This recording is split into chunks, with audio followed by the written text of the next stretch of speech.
الحمد لله رب العالمين والصلاة والسلام على رسوله الكريم وعلى آله وأصحابه أجمعين ومن تبعهم بإحسان إلى يوم الدين. سبحانك لا علم لنا إلا ما علمتنا إنك أنت العليم الحكيم. قال الله تعالى في القرآن المجيد والفرقان الحميد: قال كم لبثتم في الأرض عدد سنين قالوا لبثنا يوما أو بعض يوم فاسأل العادين. وقال رسول الله صلى الله تعالى عليه وسلم: من حسن اسلام المرء تركه ما لا يعنيه. رواه الترمذي کتاب الزہد عن ابی ہریرہ رضی اللہ تعالی عنہ. رب اشرح لي صدري ويسر لي امري واحلل عقدة من لساني يفقهوا قولي. اللهم ارنا الحق حقا وارزقنا اتباعه وارنا الباطل باطلا وارزقنا اجتنابه. اللهم وفقنا لما تحب وترضى آمین یا رب العالمین. تمام قسم کی تعریف و توصیف، حمد و ثنا، بزرگی اور بڑائی اس اللہ وحدہ لا شریک کے لائق و زیبا ہے جو تمام کائنات اور مخلوقات کا تنہا خالق اور مالک ہے، اور درود و سلام اس کے تمام انبیاء کرام اور رسول علیہ الصلوۃ والسلام پر، خصوصاً اس کے آخری نبی افضل المرسلین رحمۃ للعالمین محمد مصطفیٰ صلی اللہ تعالی علیہ وآلہ وسلم پر اور آپ کے اصحاب اور آل پر. محترم سامعین اکرام اور باعزت اور باپردہ خواتین اسلام، آج انشاءاللہ العزیز میں آپ لوگوں کے سامنے زندگی اور وقت کی اہمیت، اس کے تعلق سے چند باتیں آپ کے سامنے رکھنے کی کوشش کروں گا. یہ چیزیں ہمارے لیے کتنی ضروری ہے کہ وقت جو کہ اللہ عز و جل کی جانب سے ایک بہت بڑی نعمت ہے اور بہت ہی قیمتی نعمت بھی ہے، جس کا احاطہ، جس کا شمار ہم مکمل طور پہ کر بھی نہیں سکتے ہیں. اور یہ ایک واحد ایک ایسی نعمت ہے جو بہت کم نعمتوں میں سے ایک نعمت، یہ ایسی نعمت ہے کہ یہ نعمت اگر ہم سے کسی طریقے سے اگر ضائع ہو جائے، چھوٹ جائے، غفلت میں رہ جائے، اور جو کہ ہم دیکھتے ہیں کہ آج ہمارے معاشرے کے اکثر لوگ، ہمارے معاشرے کے طبقے کے اکثر لوگ اس کے اندر ملوث ہیں. ہم دیکھتے ہیں کہ وقت کا جو ضیاع ہے، وقت کا جو ضائع ہونا، ٹائم ویسٹ کرنا، اس کے اندر تمام قسم کے لوگ اس کے اندر شامل ہیں، چاہے پھر وہ پڑھے لکھے لوگ ہوں یا ان پڑھ لوگ ہوں، امیر ہو یا غریب ہوں، جوان ہوں یا بوڑھے ہوں، لڑکے ہوں یا لڑکیاں ہوں، بچیاں ہوں یا عورتیں ہوں. ہم دیکھتے کہ تمام لوگ اس وقت کو ضائع کرنے کے لیے، ٹائم پاس کرنے کے لیے، ٹائم ویسٹ کرنے کے لیے اس کے اندر ملوث ہیں، اور ہمیں اس وقت کی اہمیت اور وقت اس کی نہیں ہے. حالانکہ ہمیں ہر کوئی اچھے سے جانتا ہے کہ اللہ کی ایسی نعمت ہے کہ وقت اگر ہم سے کسی طریقے سے چھوٹ جائے، رہ جائے، اس وقت کا ہم نے اگر صحیح استعمال نہیں کیا تو اس وقت کو دوبارہ ہم کسی بھی طریقے سے واپس نہیں لا سکتے ہیں. اللہ تعالیٰ کی دوسری نعمتوں کا جو اللہ تعالیٰ نے ہمیں اعزاز دیا ہے، جو نعمتیں دی ہیں، جو صحت دی ہے، جو مال، دولت، رزق، جو کچھ دیا ہے، اگر کسی وجہ سے وہ نعمتیں ہم سے چھین لی جاتی ہیں یا کچھ حد تک کے لیے دور ہو جاتی ہیں یا وہ ضائع ہو جاتی ہیں، ہمارا تجارت میں نقصان ہو جاتا ہے، نوکری چلی جاتی ہے، بیماری آ جاتی ہے، کوئی تکلیف مصیبت آ جاتی ہے، تو ہو سکتا ہے کہ آنے والے ایام میں، آنے والے اوقات میں یا اللہ تعالیٰ اس سے بہتر آپ کو نعمت بدل دے دے، اس سے بہتر آپ کو اس کا الٹرنیٹیو سولوشن یا الٹرنیٹیو اور کوئی نعمت آپ اللہ تعالیٰ آپ کو سامنے رکھ دے کہ آپ تکلیف میں تھے، اللہ عز و جل اس تکلیف سے آپ کو باہر نکال کر کوئی اچھی نعمت اور دے دے گا. آپ کی کوئی نوکری چھوٹ گئی، کوئی تجارت میں نقصان ہو گیا، ہو سکتا ہے اللہ تعالیٰ اس سے بہترین تجارت آپ کو نواز دے، یا کم از کم اس درجے کی تجارت سے اللہ تعالیٰ آپ کو نواز دے. ایسا ہو سکتا ہے کہ کوئی نعمت، کوئی بیماری، کوئی تکلیف ہمیں ہو جائے، لیکن اس کے بھرپائی کچھ نہ کچھ حد تک ہو سکتی ہے، اس کے امکانات رہتے ہیں اگر اللہ عز و جل چاہے تو. لیکن ہم دیکھتے ہیں کہ وقت ایک ایسی نعمت ہے، اگر ہم سے وہ چھوٹ جائے تو دوبارہ ہم اسے لا نہیں سکتے ہیں. چاہے ہم کتنی ہی قیمت اس کے لیے پھر اب پے کریں، کتنی ہی قیمت اس کے لیے ہم لگا دیں، کتنا ہی سرمایہ اپنا اس کے لیے لگا دیں، اب وہ وقت دوبارہ ہم سے واپس نہیں آ سکتا ہے. کتنے سے امیر ترین انسان بھی اگر ہوگا، اس کا وقت اگر چلے جائے، وہ اگر چاہتا ہے کہ میرا بچپن مجھے لوٹا دو، میری جوانی مجھے لوٹا دو، تو اس کی جوانی، اس کا بچپن، اس کی اچھی عمر، اس کے اچھے اوقات کبھی لوٹ کر نہیں آ سکتے ہیں. وہ صرف کاش اور عش عش کر کے ہی رہ جائے گا. اور اس کا مشاہدہ ہماری دنیاوی زندگی کے اندر بھی بخوب کر سکتے ہیں کہ ہمارا اگر وقت ضائع ہو جاتا ہے، ہم غفلت میں رہ جاتے ہیں، تو ہمارا کیا معاملہ ہوتا ہے. اور اس کے ساتھ ساتھ ہم جہاں پر اپنا خود کا وقت ضائع کرتے ہیں، وہیں پر بسا اوقات ایسا ہوتا ہے کہ ہم سے جانے انجانے میں، جانتے ہوئے یا بوجھتے ہوئے، ہم دوسروں کے اوقات کو بھی ضائع کر دیتے ہیں. ہم خود کا تو ٹائم ویسٹ کرتے ہی، ہم دوسروں کا بھی ٹائم ویسٹ کرتے ہیں. کسی نے ہم سے ملنے کا وعدہ کیا، اسے کہتے ہیں کہ ہم ابھی آ رہا ہوں، 5 منٹ میں پہنچ رہا ہوں، آدھے گھنٹے میں پہنچ رہا ہوں، اور وہ سامنے والا آپ کا انتظار کرتا ہے. فون پر بات کرتے ہیں، جسٹ پہنچ ہی رہا ہوں، ابھی یہاں پر ہوں، یہاں پر کھڑا ہوں، 2 منٹ میں آ رہا ہوں، یا کال بیک کرتا ہوں، تھوڑی دیر میں آپ سے آ کے ملتا ہوں یا بات کرتا ہوں، وہ بیچارہ وہ شخص آپ کا دوست، آپ کا رشتے دار یا آپ کا تجارتی دوست جس کسی معاملے کے تعلق سے آپ کو اس نے وقت نہ وقت دیا رہے گا، وہ رکا رہتا ہے آپ کے لیے، آپ کے فون کا انتظار کرتا ہے یا آپ کے آنے کا انتظار کرتا ہے. اور آپ سوچ لیجئے کہ آپ نے جتنا وقت اس کا ویسٹ کیا ہے، 5 10 15 ایک دن 2 دن کئی دن آپ نے اس کا انتظار کیا ہے کہ وہ آپ کے فون کا انتظار کر رہا ہے. کوئی ضرورت تھی، کچھ آپ اس کو دینے والے تھے، یا کوئی لین دین کا معاملہ تھا، یا کچھ بھی کوئی بات چیت کرنی تھی، اب وہ آپ کا انتظار کر رہا ہے. تو سوچئے اس وقت جب وہ انتظار کر رہا ہے، اس نے اس وقت کو آپ کے لیے خالی کیا، آپ کے لیے اس نے اس کو وقف کیا، اور اس کی دوسری پرائرٹیز کو، دوسرے اوقات کو، دوسری مصروفیات کو اس نے چھوڑ دیا، اس کو رکھتے ہوئے اس نے آپ کے لیے کیا. تو سوچو اس کے اوپر کیا بیتری ہوگی، کیا تکلیف میں وہ ہوگا، کیا پریشانی اس کو ہوگی، کس طرح کی پرابلم میں وہ محسوس کر رہا ہوگا. اور آپ جب آتے ہیں، جب ملتے ہیں، تو صرف کہتے ہیں سوری، معاف کرنا، ٹریفک بہت تھا، میں یہاں پھنس گیا تھا، وہ شخص مل گیا تھا، ایسا ہو گیا، ویسا ہو گیا، یہ کام میں الجھ گیا تھا، وہ کام میں الجھ گیا تھا. اس طریقے سے آپ چند کلمات کہہ دیتے ہیں، لیکن اس کا آپ یاد رکھیے وقت دوبارہ نہیں لا سکتے. جو گیا ہوا وقت ہے، نہ خود کا نہ اس کا آپ دوبارہ لا نہیں سکتے. آپ نے اپنے بھی وہ اوقات اور اس کے بھی وہ چند اوقات یا گھڑیاں یا گھنٹے آپ نے ویسٹ اور ضائع کر دیے، جس کو آپ کسی بھی قیمت پر واپس نہیں لا سکتے ہیں. چاہے گرچہ کہ آپ نے بعد میں اس کی بھرپائی کر دی، اس کو کہہ کر یا اسے کوئی سامان دے کر یا پیسے دے کر، لیکن وہ جو وقت جا چکا ہے وہ تو کبھی لوٹ کر نہیں آ سکتا ہے. تو اس کا بھی ہمیں خیال رکھنا بہت ضروری ہے، کہ ہم دیکھتے ہیں کہ ہماری روزمرہ زندگی میں ہم بسا اوقات لوگوں کو صرف ٹائم پہ ٹائم، وعدے پہ وعدے کرتے جاتے ہیں، لیکن اسے پورا نہیں کر پاتے ہیں، جس کی وجہ سے ہم خود کا بھی اور سامنے والے کا بھی وقت ضائع کر دیتے ہیں. اور یہ وقت کی پابندی، وقت کی منصوبہ بندی، اس کا نظام الاوقات، یہ بہت ہی ضروری اور اہم ہے. اگر ہم اس کو اچھی طریقے سے اگر متعین کرتے ہیں، اس کو فکس کرتے ہیں، اس کے مطابق اگر ہم پلاننگ کرتے ہیں، تو ہمارے بہت سارے کام بہت تھوڑے سے وقت کے اندر ہو سکتے ہیں. ورنہ ہمیں اتنا لمبا دن ملنے کے باوجود بھی، اتنے ہفتے اور مہینے کے ملنے کے باوجود بھی ہمارا کام مکمل طور پہ نہیں ہو سکتا ہے. اگر ہم نے کوئی پروجیکٹ یا کوئی کام کیا، کوئی ذمہ داری، کوئی ہمیں چیز سونپی گئی ہے، تو اگر ہم نے اس کی برابر اگر پلاننگ اور ترتیب اور منصوبہ بندی نہیں کی، تو زیادہ سے زیادہ وقت بھی اس کے لیے کافی نہیں ہو پاتا ہے، کیونکہ ہماری پراپر اس کے لیے پلاننگ اور ہم نے ٹائم اس کا شیڈولنگ نہیں کیا ہے. اور اس کا مشاہدہ آپ اس طریقے سے بھی کر سکتے ہیں کہ جو ہندوستان کے باہر کی جو کمپنیاں ہیں، بھارت ملک کے علاوہ بھی جو کمپنیاں ہیں، جو فورن کمپنیز ہم کہتے ہیں، ہم MNCs کرتے ہیں، بڑی بڑی کمپنیاں ہیں، ان کے پاس اس وقت کی بہت اہمیت ہوتی ہے. 15 منٹ اور 5 منٹ بھی ان کے لیے بہت معنی رکھتا ہے، اور وہ اپنے کام کو، اپنے پروجیکٹس کو، اپنے جو ان کو دیے جاتے ہیں، اسے اس ٹائم فریم میں کمپلیٹ کرنے کی وہ کوشش کرتے ہیں.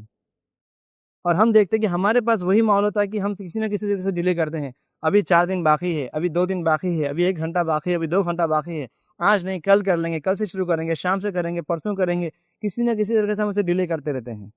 اور ہماری زندگی کے اندر بھی اگر ہمیں چھٹی ملتی ہے، تو ہم اگر صبح ہی اٹھ جاتے ہیں، جلدی اپنا کام شروع کرتے ہیں، تو بہت پہلے ہمارے کام ختم ہو جاتے ہیں، اور تاکہ ہم دوسرے کام ہم کر سکتے ہیں. لیکن اگر صبح میں ہی ہم لیٹ اٹھیں گے، نماز فجر کی نماز ہی ہم سے نہیں ہوگی، صبح ہماری 10 اور 11 بجے اگر ہوتی ہے، ناشتہ ہم پڑھتے ہیں 12 بجے تک، ظہر تک ویسے ہی ٹائم ہوتا ہے، پھر دھوپ آ گئی ہے، پھر تھک گئے، پھر ٹھنڈے ٹائم میں جائیں گے، اور ایسا کرتے کرتے پورا دن نکل جاتا ہے، اور آپ کے کام جو کی تو رہ جاتے ہیں. ارے آج گرمی تھی، آج کا دن تو یوں چلے گیا، ارے ابھی صبح ہوئی تھی اور ابھی شام ہو گئی ہیں. یہ ہم روز مرہ کی ہماری چھٹیوں میں، ہمارے اوقات میں اس کا مشاہدہ بھی کرتے ہیں. تو یہ وقت کی پلاننگ اور ترتیب کرنا بہت ضروری ہے. جو اس کی صحیح ترتیب کرتا ہے، وہ اس میں کامیابی حاصل کرتا ہے. جو اس کی صحیح ترتیب نہیں کرتا، تو اسے بہت اس کا نقصان بھی اٹھانا پڑ سکتا ہے.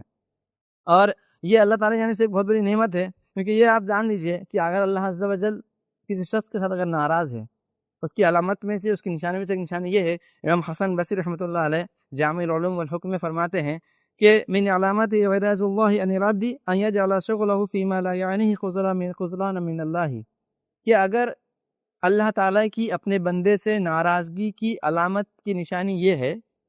اللہ تعالیٰ اسے ایسے کاموں کے اندر مشغول کر دے جس میں وہ رسوا ہو جائے. ورنہ ایسے کاموں میں اللہ تعالیٰ اسے ملوث کر دیتا ہے، اسے بزی کر دیتے ہیں، جس سے اسے کوئی فائدہ نہیں ہوتا ہے، بلکہ اسے الٹا رسوائی ہوتی ہے. تو سمجھ لیجئے کہ اللہ عز و جل کی جانب سے اس کے لیے کیا ہے، ناراضگی کا باعث ہے. یہ ناراضگی کی وہ علامت ہے کہ ہم ایسی جگہ پر اپنے ٹائم کو ویسٹ کریں کہ جو ہمیں کچھ فائدے کے نہ ہوں. اور مومن کی یہ صفت ہے. اللہ تعالیٰ نے قرآن مجید میں کئی مقامات پر فرمایا ہے، جیسے کہ اللہ تعالیٰ سورہ المومنون سورہ نمبر 23 آیت نمبر 3 میں فرماتا ہے، مومنین کی صفات کا ذکر کرتے ہوئے، والذین هم عن اللغو معرضون، کہ مومنین کی صفت وہ ہوتی ہے کہ جو لغو کام سے بچتے ہیں، فضول کام سے، لا یعنی کام سے، جس کا کوئی فائدہ نہیں ہے، کہ آپ شراب کی محفلیں ہیں، آپ خود شراب نہیں پی رہے لیکن آپ بیٹھے ہوئے ہیں، پارٹی ہو رہی ہے آپ بیٹھے ہوئے ہیں، میوزک چل رہی ہے آپ سن رہے ہیں، کرکٹ کا میچ چل رہا ہے گھنٹوں چل رہا ہے آپ دیکھتے بیٹھے ہیں، دوستوں کے ساتھ بیٹھے ہیں گپے مار رہے ہیں، اور یوں ہی نہ جانے آپ کے اوقات کہاں کہاں صرف ہو رہے جو اس کا کوئی آپ کو فائدہ نہیں ہوتا ہے. اتنے گھنٹے اتنے ہفتے اور اتنے ٹائم گزرنے کے بعد آپ کہہ سکتے ہیں اس ٹائم میں نے کیا کیا، کچھ بھی نہیں کیا، کچھ بھی میں نے حاصل نہیں کیا، اور یوں ہی میرا وقت کیا ہے ضائع ہو گیا ہے. تو مومن کی جو صفات ہوتی ہے، مومن جو بندہ ہوتا ہے اس کا ہر وقت ہر لمحہ قیمتی ہوتا ہے، اور ایسی لایعنی چیزوں کے اندر اپنا وقت کبھی وہ ضائع نہیں کرتا ہے. تو اس کا ہمیں احتیاط رکھنا بہت ضروری ہے. اور یہ اور رسول صلی اللہ علیہ وسلم کی یہ پیشن گوئی ہے کہ قیامت کے روز جو اوقات ہیں، جو ٹائمنگس ہیں، جو زمانہ ہے بہت تیزی سے جائے گا، اتنا تیزی سے جائے گا کہ ہم اس کو گمان بھی نہیں کر سکتے ہیں. اور ہم اس کا آج مشاہدہ کر رہے ہیں کہ جو سال ہے وہ مہینوں کی طرح، مہینے دن ہفتوں کی طرح، اور ہفتے دنوں کی طرح، اور دن گھنٹوں کی طرح، گھنٹے منٹوں کی طرح، اور منٹ سیکنڈوں کی طرح گزر رہے ہیں. اتنا تیزی سے رفتار ہو رہا ہے. ہمیں لگتا ہے کہ یار میری ابھی شادی ہوئی تھی اور ابھی میں 10 سال ہو گئے شادی ہو کے، یا ابھی میں کالج کے دنوں سے فارغ ہوا، میری اسٹڈی ختم ہو گئی اور میں نوکری پہ لگ گیا، 5 سال ہو گئے مجھے پتہ بھی نہیں چلا. ابھی تو میں 10ویں پاس کیا تھا اور ابھی میں یہاں پہ آ گیا ہوں. ابھی ہمارا یہ حال تھا اور ابھی یہ ہو چکا ہے. ہم دیکھتے دیکھتے صدیاں گزر جاتی ہیں، بچے چھوٹے سے بڑے ہو جاتے ہیں، وقت گزرتا چلے جاتا ہے، لوگ کہاں سے کہاں پہنچ جاتے ہیں، اور ہمیں احساس ہوتا ہے کہ ابھی تو یہیں تھے، ابھی تو ہم یہ کرتے تھے، ابھی تو یہ باتیں کرتے تھے، اور یہ ہوتا تھا اور وہ ہوتا تھا. تو یہ قیامت کی پیشن گوئی ہے جو آپ نے کی تھی، ہم دیکھتے ہیں کہ وہ پوری ہو رہی ہے. وقت اتنی تیزی سے جا رہا ہے، اب اس کا صحیح کیسا فائدہ ہم اٹھا سکتے ہیں وہ ہمارے لیے اہم ہے. اتنے تھوڑے سے وقت میں زیادہ سے زیادہ کیسا ہم فائدہ اٹھائیں، یہ ہمیں سوچنا بہت زیادہ ضروری ہے، اور وقت کی پابندی کرنا ضروری ہے. کیونکہ اس دنیا کی جو زندگی اللہ عز و جل نے ہمیں دی ہے، 50 60 70 سال جو زندگی ہے، ایک انسان کی جو ایوریج زندگی ہے، جو ہمیں بہت بڑی دکھتی ہے کہ ابھی میرے پاس 20 سال باقی ہے، میرے پاس 25 سال ہے، 30 سال ہے، 40 سال ہے، میں یہ کر لوں گا، میں وہ کر لوں گا. تو یہ زندگی دراصل بہت ہی تھوڑی سی ہے، بہت تھوڑا یہ وقت ہے. آپ کو اس کا صحیح اندازہ ابھی نہیں ہوگا، آپ کو اس کا اندازہ اس وقت ہوگا جب آپ سے وقت چھوٹ کر چلے جائے گا، جب آپ کی موت قریب ہوگی، جب قیامت کا پس منظر ہوگا، جب جہنم میں آپ جائیں گے، تب اسے آپ کو یہ معاملہ سمجھ میں آئے گا کہ آپ کا یہ وقت کتنے جلدی آپ سے بیت گیا ہے. اور اس کو بھی اللہ عز و جل نے ہم نے قرآن مجید میں اور احادیث مبارکہ کے ذریعے سمجھانے کی کوشش کی ہے کہ کس طریقے سے یہ دنیاوی زندگی بہت تھوڑی سی زندگی ہے، بہت ہی قلیل یہ مدت ہے، بہت ہی یہ شارٹ یہ ٹائم ہے کہ جو تم اس دنیا میں زندگی گزارے، بہت ہی تھوڑا سا وقفہ ہے. تمہیں اس تھوڑے سے وقفے کے اندر بہت جلدی جلدی کام کرنا ہے. تمہیں اپنے آپ کو ایک مسافر کی طرح پہ، ایک اجنبی کی طرح سے یہاں پہ زندگی گزارنا ہے کہ تمہیں جو کام دیے گئے ہیں، جس کام سے تم کے لیے آئے ہو، وہ کام اپنے آپ جلدی کرو اور اپنے منزل کی طرف آگے بڑھتے جاؤ، ورنہ یہ زندگی بہت جلدی ختم ہو جائے گی. اس کا خاکہ کچھ اس طریقے سے اللہ عز و جل نے قرآن مجید میں کھینچا ہے. سورہ المومنون کے اندر سورہ نمبر 23 آیت نمبر 112 اور 13 کے اندر اللہ عز و جل فرمائے گا قال کم لبثتم فی الارض عدد سنین، کہ تم دنیا کے اندر اس زمین میں کتنے سالوں تک ٹھہرے رہے. جب ان سے پوچھا جائے گا کہ تم زمین کے اندر کتنے سالوں تک ٹھہریں گے، قالوا لبثنا یوما او بعض یوم فاسأل العادین، تو وہ کہیں گے کہ ہم دنیا میں بہت ہی ایک دن یا ایک دن کا تھوڑا سا حصہ ہم نے گزارا. جو ہمارا 24 آورس کا ایک دن ہوتا ہے، اس کا ایک تھوڑا سا ہی حصہ ہم نے زندگی کے اندر گزارا ہے. تو سوچ لیجیے کہ اتنی تمام زندگی کا احاطہ اس وقت قیامت کے روز کیا کہے، جب ان سے پوچھا جائے گا تو کیا کہیں گے، ہم ایک دن یا ایک دن کا کچھ حصہ ہم نے گزارا ہے. اسی چیز کو اللہ عز و جل نے اور مقامات پر فرمایا ہے، جیسے کہ سورہ نازعات کے اندر جو 30ویں پارے کے اندر ہے، 2 نمبر کی صورت ہے، اس کی جو آخری جو آیت ہے اس میں اللہ تعالیٰ فرماتا ہے کأنہم یوم یرونہا لم یلبسوا الا عشیۃ او ضحاہا، کہ جب وہ مجرمین جہنم کو دیکھیں گے، جب دن وہ مشاہدہ کریں گے اس جہنم کی عذاب کا، اس کی سختی کا، اس کی پریشانی کا، اس کی ہولناکی کا، جب مشاہدہ کریں گے تو کہیں گے لم یلبسوا الا عشیۃ او ضحاہا، کہ وہ نہیں ٹھہرے مگر شام کا تھوڑا سا حصہ یا دن کا تھوڑا سا حصہ. یعنی اس پوری زندگی کے اندر، اس دنیا کے اندر ہم بہت ہی تھوڑی سی اور قلیل مدت تک ہم ٹھہرے رہے. شام کا حصہ مطلب ظہر سے لے کے مغرب کے درمیان کا ایک تھوڑا سا حصہ، صبح کا حصہ مطلب چاند کا فجر سے لے کے ظہر کے، اس کے درمیان ایک تھوڑا سا کوئی ٹائمنگ ہے، کچھ وقفہ ہے، اتنا ہی ہم اس دنیا کے اندر ہم ٹھہرے رہے، اس سے زیادہ ہم نے دنیا میں نہیں ٹھہرے. تو یہ پوری زندگی اس وقت ہمیں اتنی سی شمار ہوگی، بہت تھوڑا سا وہ وقت ہمیں شمار ہوگا کہ جب وہاں کی پریشانی اور ہولناکی ہمارے سامنے جب ہوگی تو اس دن ہم افسوس کریں گے اور کہیں گے ہم نے تو بہت تھوڑی زندگی گزاری ہے اور اس زندگی کے اندر ہم نے کچھ بھی نہیں کیا، کچھ بھی اعمال ہم کر کے نہیں لائے کہ بہت ہی اچھے طریقے سے ہم نے یہ کام نہیں کیے ہیں۔ اور آپ کو معلوم ہونا چاہیے، یہ آپ میں سے بعض لوگوں کو معلوم بھی ہوگا کہ ہماری اس زندگی کے مقابلے میں قیامت کا جو ایک دن ہے وہ کتنا ہے؟ کسی کو پتا ہے؟ 50,000 سال۔ ماشاء اللہ، یہاں کی زندگی کے مقابلے میں قیامت کا ایک دن 50,000 سال کے برابر ہے۔ جو ہم اس دنیا میں شمار کرتے ہیں جو 24 گھنٹے، وہاں کا ایک دن اتنا بڑا ہوگا۔ تو سوچیے وہاں کا انتظار، وہاں کی اس وقت کی سورج کی جو گرمی اور اس کی جو تپش، اس کی جو پریشانی ہوگی کہ ہم اسے برداشت کر سکتے ہیں؟ بالکل وہ برداشت کے قابل نہیں ہے۔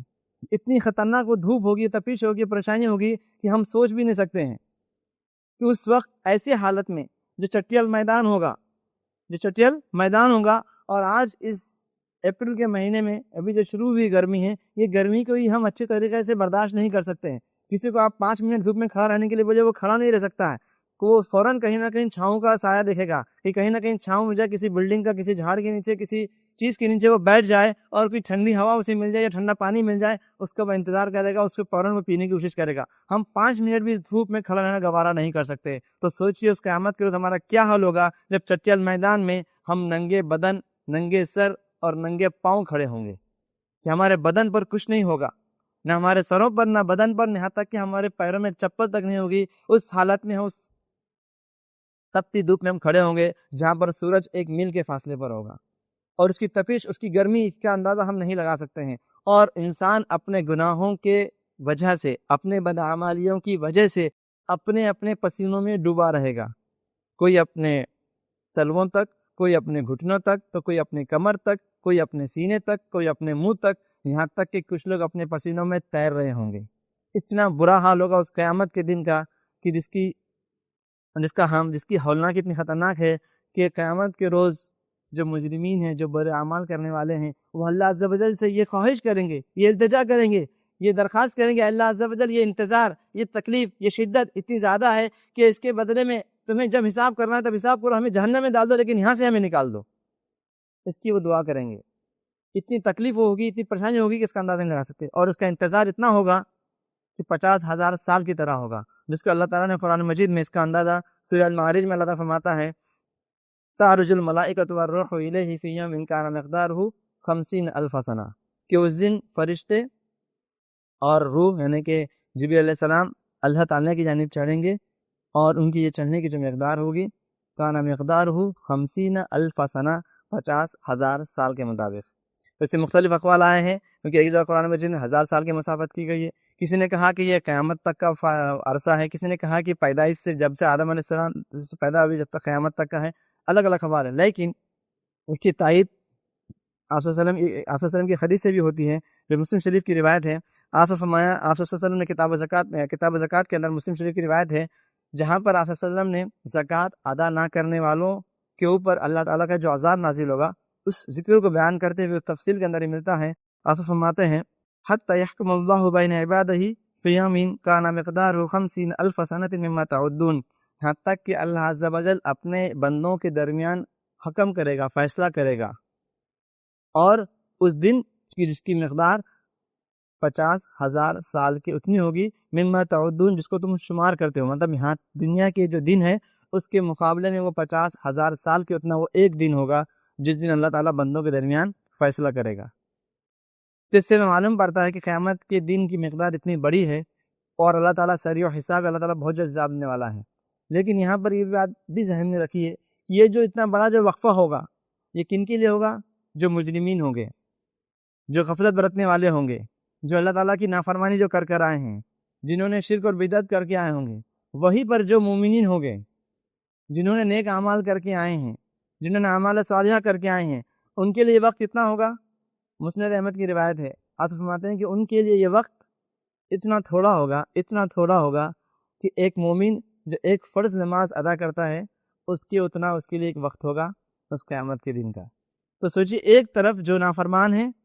جنہوں نے برے اعمال کر کے آئے ہیں، ان کے لیے اتنا بڑا وقت ہے، اور جہاں پر نیک اعمال جو کر کے آئے مومنین ہیں ان کے لیے وقت تھوڑا سا کتنا ہے؟ ایک فرض نماز ادا کرنے کو اتنا ہی وہ وقت ہے۔ اور آج ہم اس کا مشاہدہ اس طریقے سے کرتے ہیں، آپ کو سمجھ آ کہ وہی زمین وہی جگہ پر اتنا بڑا کیسا؟ یہاں پہ 50,000 سال ایک شخص کے لیے، اور ایک شخص کے لیے صرف اتنا سا وقفہ، اس کی تھوڑی سی جھلک میں آپ کو سمجھانے کی کوشش کرتا ہوں کہ جب انسان کے اچھے ٹائمنگ چلتے ہیں نا، جب انسان کے اچھے اوقات چلتے ہیں، جب اس کی حالات اچھے رہتے ہیں،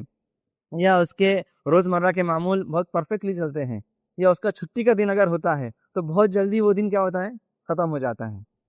بہت جلدی وہ ٹائم گزر جاتا ہے۔ لیکن اگر کوئی انسان کسی تکلیف میں اگر ہو، کوئی بیماری میں اگر ہو، کوئی پریشانی میں ہو، تو اس کا وہ ایک ایک لمحہ کٹتا نہیں ہے، اسے ایک ایک لمحہ ایک ایک گھنٹے کی طرح دکھتا ہے، ایک ایک دن اس کو ایک ایک مہینے کی طرح دکھتا ہے۔ وہ کہتا ہے کہ وقت گزر ہی نہیں رہا ہے، کتنا لمبا دن ہے، کتنے لمبے ایام گزر رہے ہیں، یہ پریشانی ہٹنے کا نام ہی نہیں لے رہی ہے، ابھی تو ایک ہی دن ہوا، ابھی کئی مہینے ہمیں اس پریشانی میں گزارنا ہے۔ وہیں پہ جب اس کا اچھا ٹائمنگ رہتا ہے، جب اچھے حالات رہتے ہیں، تو یوں یوں اس کے وقت کیا ہوتے ہیں، گزر جاتے ہیں۔ تو اس کا ہلکا سا مشاہدہ ہم یہاں پہ کر سکتے ہیں۔ وہاں کی مثال ہم یہاں نہیں دے سکتے کیونکہ وہاں کا پس منظر پورا الگ رہے گا یہاں کا، لیکن سمجھانے کے لیے میں آپ کو بتایا کہ جب اچھے حالات ہوتے ہیں تو انسان کا وقت بہت جلدی گزر جاتا ہے، اور جب برے حالات ہوتے ہیں تب بہت ہی مشکل سے وہ وقت کٹتا اور گزرتا ہے۔ تو ہمیں اس پریشانی سے پہلے یہاں پر ہمارے لیے تیاری کرنا ضروری ہے۔ اس لمبے وقفے، اس انتظار، اس پریشانی کو اگر ہمارے سامنے ہم رکھتے ہیں تو یہاں کی زندگی کی پریشانیاں، مصیبتیں، تکلیفیں، صعوبتیں، نقصانات، آزمائشیں، بیماریاں کچھ بھی نہیں ہیں، کچھ بھی مطلب کچھ بھی نہیں ہے، ذرہ برابر بھی نہیں کہ آپ سوچ سکتے ہیں کہ وہاں کے 50,000 سال اور یہاں کا تھوڑا سا وقت، دن کا تھوڑا سا حصہ، اس کے مقابلے میں یہ 0.000 کتنے اس میں آئے گا کہ آپ سوچ نہیں سکتے، اتنا کم یہ ٹائمنگ ہے۔ تو یہاں کی پریشانیاں بھی اتنی ہی ہلکی ہیں، اتنی ہی کمزور ہیں، اتنی ہی لایانی ہیں۔ یہاں پر ہم تھوڑی پریشانی اگر دنیا میں برداشت کر لیتے ہیں، کچھ مصیبتیں برداشت کر لیتے ہیں، کچھ تکلیف اٹھا لیتے ہیں، اپنی نیندوں کو ہم تھوڑی قربان کرتے ہیں، ہمارے بستر سے ہم اٹھ جاتے ہیں، ہم ہمارے پرائورٹیز کو اگر تبدیل کرتے ہیں، ہمارے خواہشات کو بالائے طاق رکھتے ہیں، تو ہمارے لیے بہت زیادہ کام کا ہوگا۔ کیونکہ جب وقت ایسا آئے گا کہ جس وقت ہمیں وقت کی ضرورت ہوگی، جس وقت ہمیں نیک اعمال کرنے کی چاہ ہوگی، جس وقت ہمیں صدقہ اور خیرات کرنے کی ہمارے اندر تمنا ہوگی، لیکن ہمارے پاس اس وقت وقت نہیں ہوگا، ہمیں جب اپورچونٹی نہیں دی جائے گی، ہمیں اس وقت چانس نہیں ملے گا، اس وقت کے افسوس کرنے سے پہلے کہ ہم آج وہ کام کر لیں۔ کیونکہ انسان کو اس وقت کی سب سے زیادہ اہمیت کب معلوم پڑتی ہے پتہ ہے آپ کو؟ سب سے زیادہ اہمیت کب معلوم پڑتی ہے؟ جب اسے موت آتی ہے، جب موت کا فرشتہ آ جاتا ہے، جب اسے یہ معلوم پکا ہو جاتا ہے کہ اب میری موت اب نکلنے والی ہے، اب میں واپس سنبھلنے والا نہیں ہوں، اب میری موت یقینی ہے، اب کچھ گھنٹے کا، کچھ لمحے کا ہی میں مہمان ہوں۔ وہ ملک الموت کو محسوس کر لیتا ہے، اب میری موت گزرنے والی ہے۔ اس وقت اس کے ذہن میں اس کی پوری زندگی گھومتی ہے، اس وقت اس کے ذہن میں پوری زندگی گھومتی ہے کہ میں نے اپنی زندگی بھر میں کیا کیا کیا، میں نے کن کن لوگوں کے لیے اپنا وقت میں نے ضائع کر دیا، کن کے لیے میں لڑتا رہا، جھگڑتا رہا، محنت کرتا رہا، اپنی صلاحیتیں، اپنے اوقات، اپنی مال دولت میں نے اپنا کن کن لوگوں کے لیے اپنا کیا، حالانکہ آج میں دیکھتا ہوں کہ وہ میرے کچھ کام نہیں آ رہے ہیں، میرا ان سے کچھ فائدہ نہیں ہوا ہے۔ میں نے جن کے لیے اپنا وقت لگایا، جن کے لیے اپنی صلاحیتیں میں نے ویسٹ کر دی، یا جن کے لیے میں زندگی بھر لڑتا جھگڑتا رہا، اپنی حالت خراب کرتا رہا، آج میرے لیے وہ کچھ کام کے نہیں آ رہے ہیں، مجھے اس کا کچھ فائدہ نہیں ہو رہا ہے۔ میں نے کس کے لیے پیسہ جمع کیا تھا، کس کے لیے میں نے پونجی جمع کی تھی، وہ میرے کچھ کام میں نہیں آ رہی ہے۔ وہی پونجی، وہی میرا خرچ، وہی میرا مال، وہی میری صلاحیتیں، میرا وہ وقت، میں اگر یہ کام میں لگاتا تو مجھے شاید آج یہ اور یہ فائدے ہو جاتے، اور میں سکون کی موت مرتا، اور سکون سے میرا خاتمہ ہوتا، اور میرا بھی نام جو ہے نیک لوگوں کی فہرست میں شمار کر لیا جاتا۔ اس وقت اسے احساس ہوگا، اور اس وقت بھی بندہ ایک خواہش کرے گا، اس وقت بھی وہ نافرمان یا جو شخص ہوگا، بندہ ہوگا، اس دن بھی اللہ تعالیٰ سے وہ ایک چانس کی، ایک مہلت کی، وہ اللہ تعالیٰ سے کوشش کرے گا اور خواہش کرے گا۔ اس کا بھی نقشہ اللہ تعالیٰ نے بہت بہترین انداز میں کھینچا ہے سورۃ مومنون کے اندر، آیت نمبر 99 اور 100 کے اندر اللہ تعالیٰ فرماتے ہیں حَتَّى إِذَا جَاءَ أَحَدَهُمُ الْمَوْتُ، یہاں تک کہ جب کسی شخص کے پاس موت آ جاتی ہے، قَالَ رَبِّ ارْجِعُونِ، تو وہ کہتا ہے کہ اے میرے رب مجھے تو لوٹا دے، لعلی اعمل صالحا فیما ترکت، تاکہ وہ میں نیک اعمال کر لوں جو میں چھوڑ کر آیا تھا۔ تو اسے کہا جائے گا ہرگز نہیں، یہ تو ایک بات ہے جو تم کہہ رہے ہو، مطلب ایسی تم نے بہت ساری باتیں دنیا میں زندگی بھر کرتے رہے کہ میں آج نہیں کل سے کر لوں گا، آج کی نماز سے لے کے کل سے پورا 100% نمازوں کی پابندی کروں گا، آج صدقہ و خیرات نہیں کروں گا، اگلے رمضان سے کروں گا، یہ بار روزی چھوٹ کے اگلی بار سے رہ لوں گا۔ ایسے تم نے بہت سارے وعدے اپنی زندگی میں کیے ہیں، یہ ایک بات ہے جو تم کہہ رہے ہو۔ اب تمہارے درمیان ایک برزخ ہے، ایک آڑ ہے، ایک برزخی زندگی ہے، کہاں تک کی؟ الی یوم یبعثون، قیامت تک کے لیے، مطلب قیامت کی صبح تک کے لیے اب ایک برزخ والی زندگی ہے، جو قبر کی زندگی ہوتی ہے اسے عالم برزخ کہا جاتا ہے۔ یہ دنیاوی زندگی، ایک عالم برزخ، اور ایک آخرت کی زندگی۔ آخرت کی زندگی اور دنیاوی زندگی کے درمیان برزخ والی زندگی ہوتی ہے جسے ہم قبر کی زندگی کہتے ہیں۔ تو اب اس تمہارے درمیان کیا ایک پردہ، ایک حائل ہے، اب تم دنیا میں واپس نہیں جا سکتے. تو اس وقت وہ بندہ خواہش کرے گا کہ لعلی اعمل صالحا فیما ترکت، جو میں نے چھوڑ کے آیا تھا وہ میں نیک اعمال کرنا چاہتا ہوں. اب اسے مہلت نہیں دی جائے گی. اس وقت وہ کوشش کرے گا میں نیک اعمال کر لوں، کچھ اچھے اعمال کر کے آ جاتا ہوں، اللہ مجھے تو ابھی تھوڑی سی مہلت دے دے. لیکن اسے مہلت نہیں دی جائے گی، اسے اس وقت چانس نہیں دیا جائے گا. ابھی ہمارے پاس ٹائم ہے، ابھی ہمارے پاس چانس ہے، ابھی بھی ہم توبہ استغفار کر سکتے ہیں، اپنے آپ کا محاسبہ کر سکتے ہیں، اس کو ہم اپنے ٹائمنگز کو، اپنے شیڈولز کو ریویو کر سکتے ہیں. اب کس طریقے سے اپنی زندگی کو بہتر بنانا ہے، آج ہمارے پاس موقع ہے، اپارچونیٹی ہے، بعد میں ہمیں یہ موقع فراہم نہیں ہوگا. اسی طریقے سے جہنم کے اندر جو جہنمی ہوں گے اس کا ہی پس منظر اللہ کو اس طریقے سے کھینچا ہے سورہ الفاتر کے اندر، وَهُمْ يَسْتَرِخُونَ فِيهَا، وہ اس میں چیخیں گے، چلائیں گے. جہنمی جو ہے جہنم کے اندر چیخیں گے، چلائیں گے اور کہیں گے ربنا اخرجنا نعمل صالحا غیر الذی كنا نعمل، اے ہمارے رب ہمیں یہاں سے نکال لے تاکہ ہم نیک اعمال کریں جو ہم نہیں کرتے تھے. اے اللہ عز و جل تو ہمیں اس جہنم سے نکلوا دے تاکہ ہم وہ نیک اعمال کر کے آئیں جو ہم نے نہیں کیے تھے. لیکن انہیں اس وقت مہلت نہیں ملے گی. وہ اس دن چیخیں گے، چلائیں گے، روئیں گے، اتنا روئیں گے کہ ان کے آنسو ختم ہو کر، جو پانی کے آنسو ہوں گے جو ان کی آنکھوں سے نکلیں گے وہ ختم ہو کر ان کے خون کے آنسو چالو ہو جائیں گے. خون کے آنسو روئیں گے، اتنا روئیں گے کہ خون ختم ہو جائے گا، وہ بھی سوکھ جائے گا. وہ بھی روئیں گے اور روئیں گے، وہ بھی سوکھ جائے گا، ان کے چہروں پہ، ان کی آنکھوں کے نیچے نشانات بن جائیں گے. اور ایک حدیث کے مطابق اگر کسی جہنمی کے خون کو جمع کیا جائے تو اس میں ایک کشتی چلائی جا سکتی، اتنا وہ روئیں گے قیامت کے روز، یا جہنم کے اندر اتنا روئیں گے. لیکن اس وقت کوئی ان کے اوپر مروت نہیں کی جائے گی، کوئی ان کے ساتھ ہمدردی نہیں جتائی جائے گی، کوئی رحم دلی کا معاملہ نہیں ہوگا، کوئی انہیں سیکنڈ چانس نہیں دیا جائے گا. ان کے اس رونے کے اوپر کوئی افسوس نہیں کرے گا، نہ فرشتے نہ اللہ عز و جل، کوئی اس کے اوپر افسوس نہیں کرے گا، نہ جہنم اس کے اوپر افسوس کرے گی. وہ تو کہے گی کہ اور کوئی ہے جو مجھے لاؤ جہنم کے اندر میری پیاس کو بجھانے کے لیے، میری آنکھ کو بجھانے کے لیے. وہ تو آواز لگائے گی. اور لیکن اس وقت ان کا رونا اور جہنم میں کچھ بھی فائدہ نہیں ہوگا، چاہے وہ خون کے آنسو روئیں. لیکن اس دنیا کا ایک آنسو، اس دنیا کے اندر اگر ہم ایک مرتبہ رو لیتے ہیں، ہماری راتوں میں اگر اللہ کے لیے ہم ڈر کر، خوف کر کر، خشیت سے اللہ کے لیے اگر ہم آگے ہاتھ بڑھاتے ہیں اور روتے ہیں تو ہماری دنیا کا یہ آنسو ہمارے لیے کام آ سکتا ہے.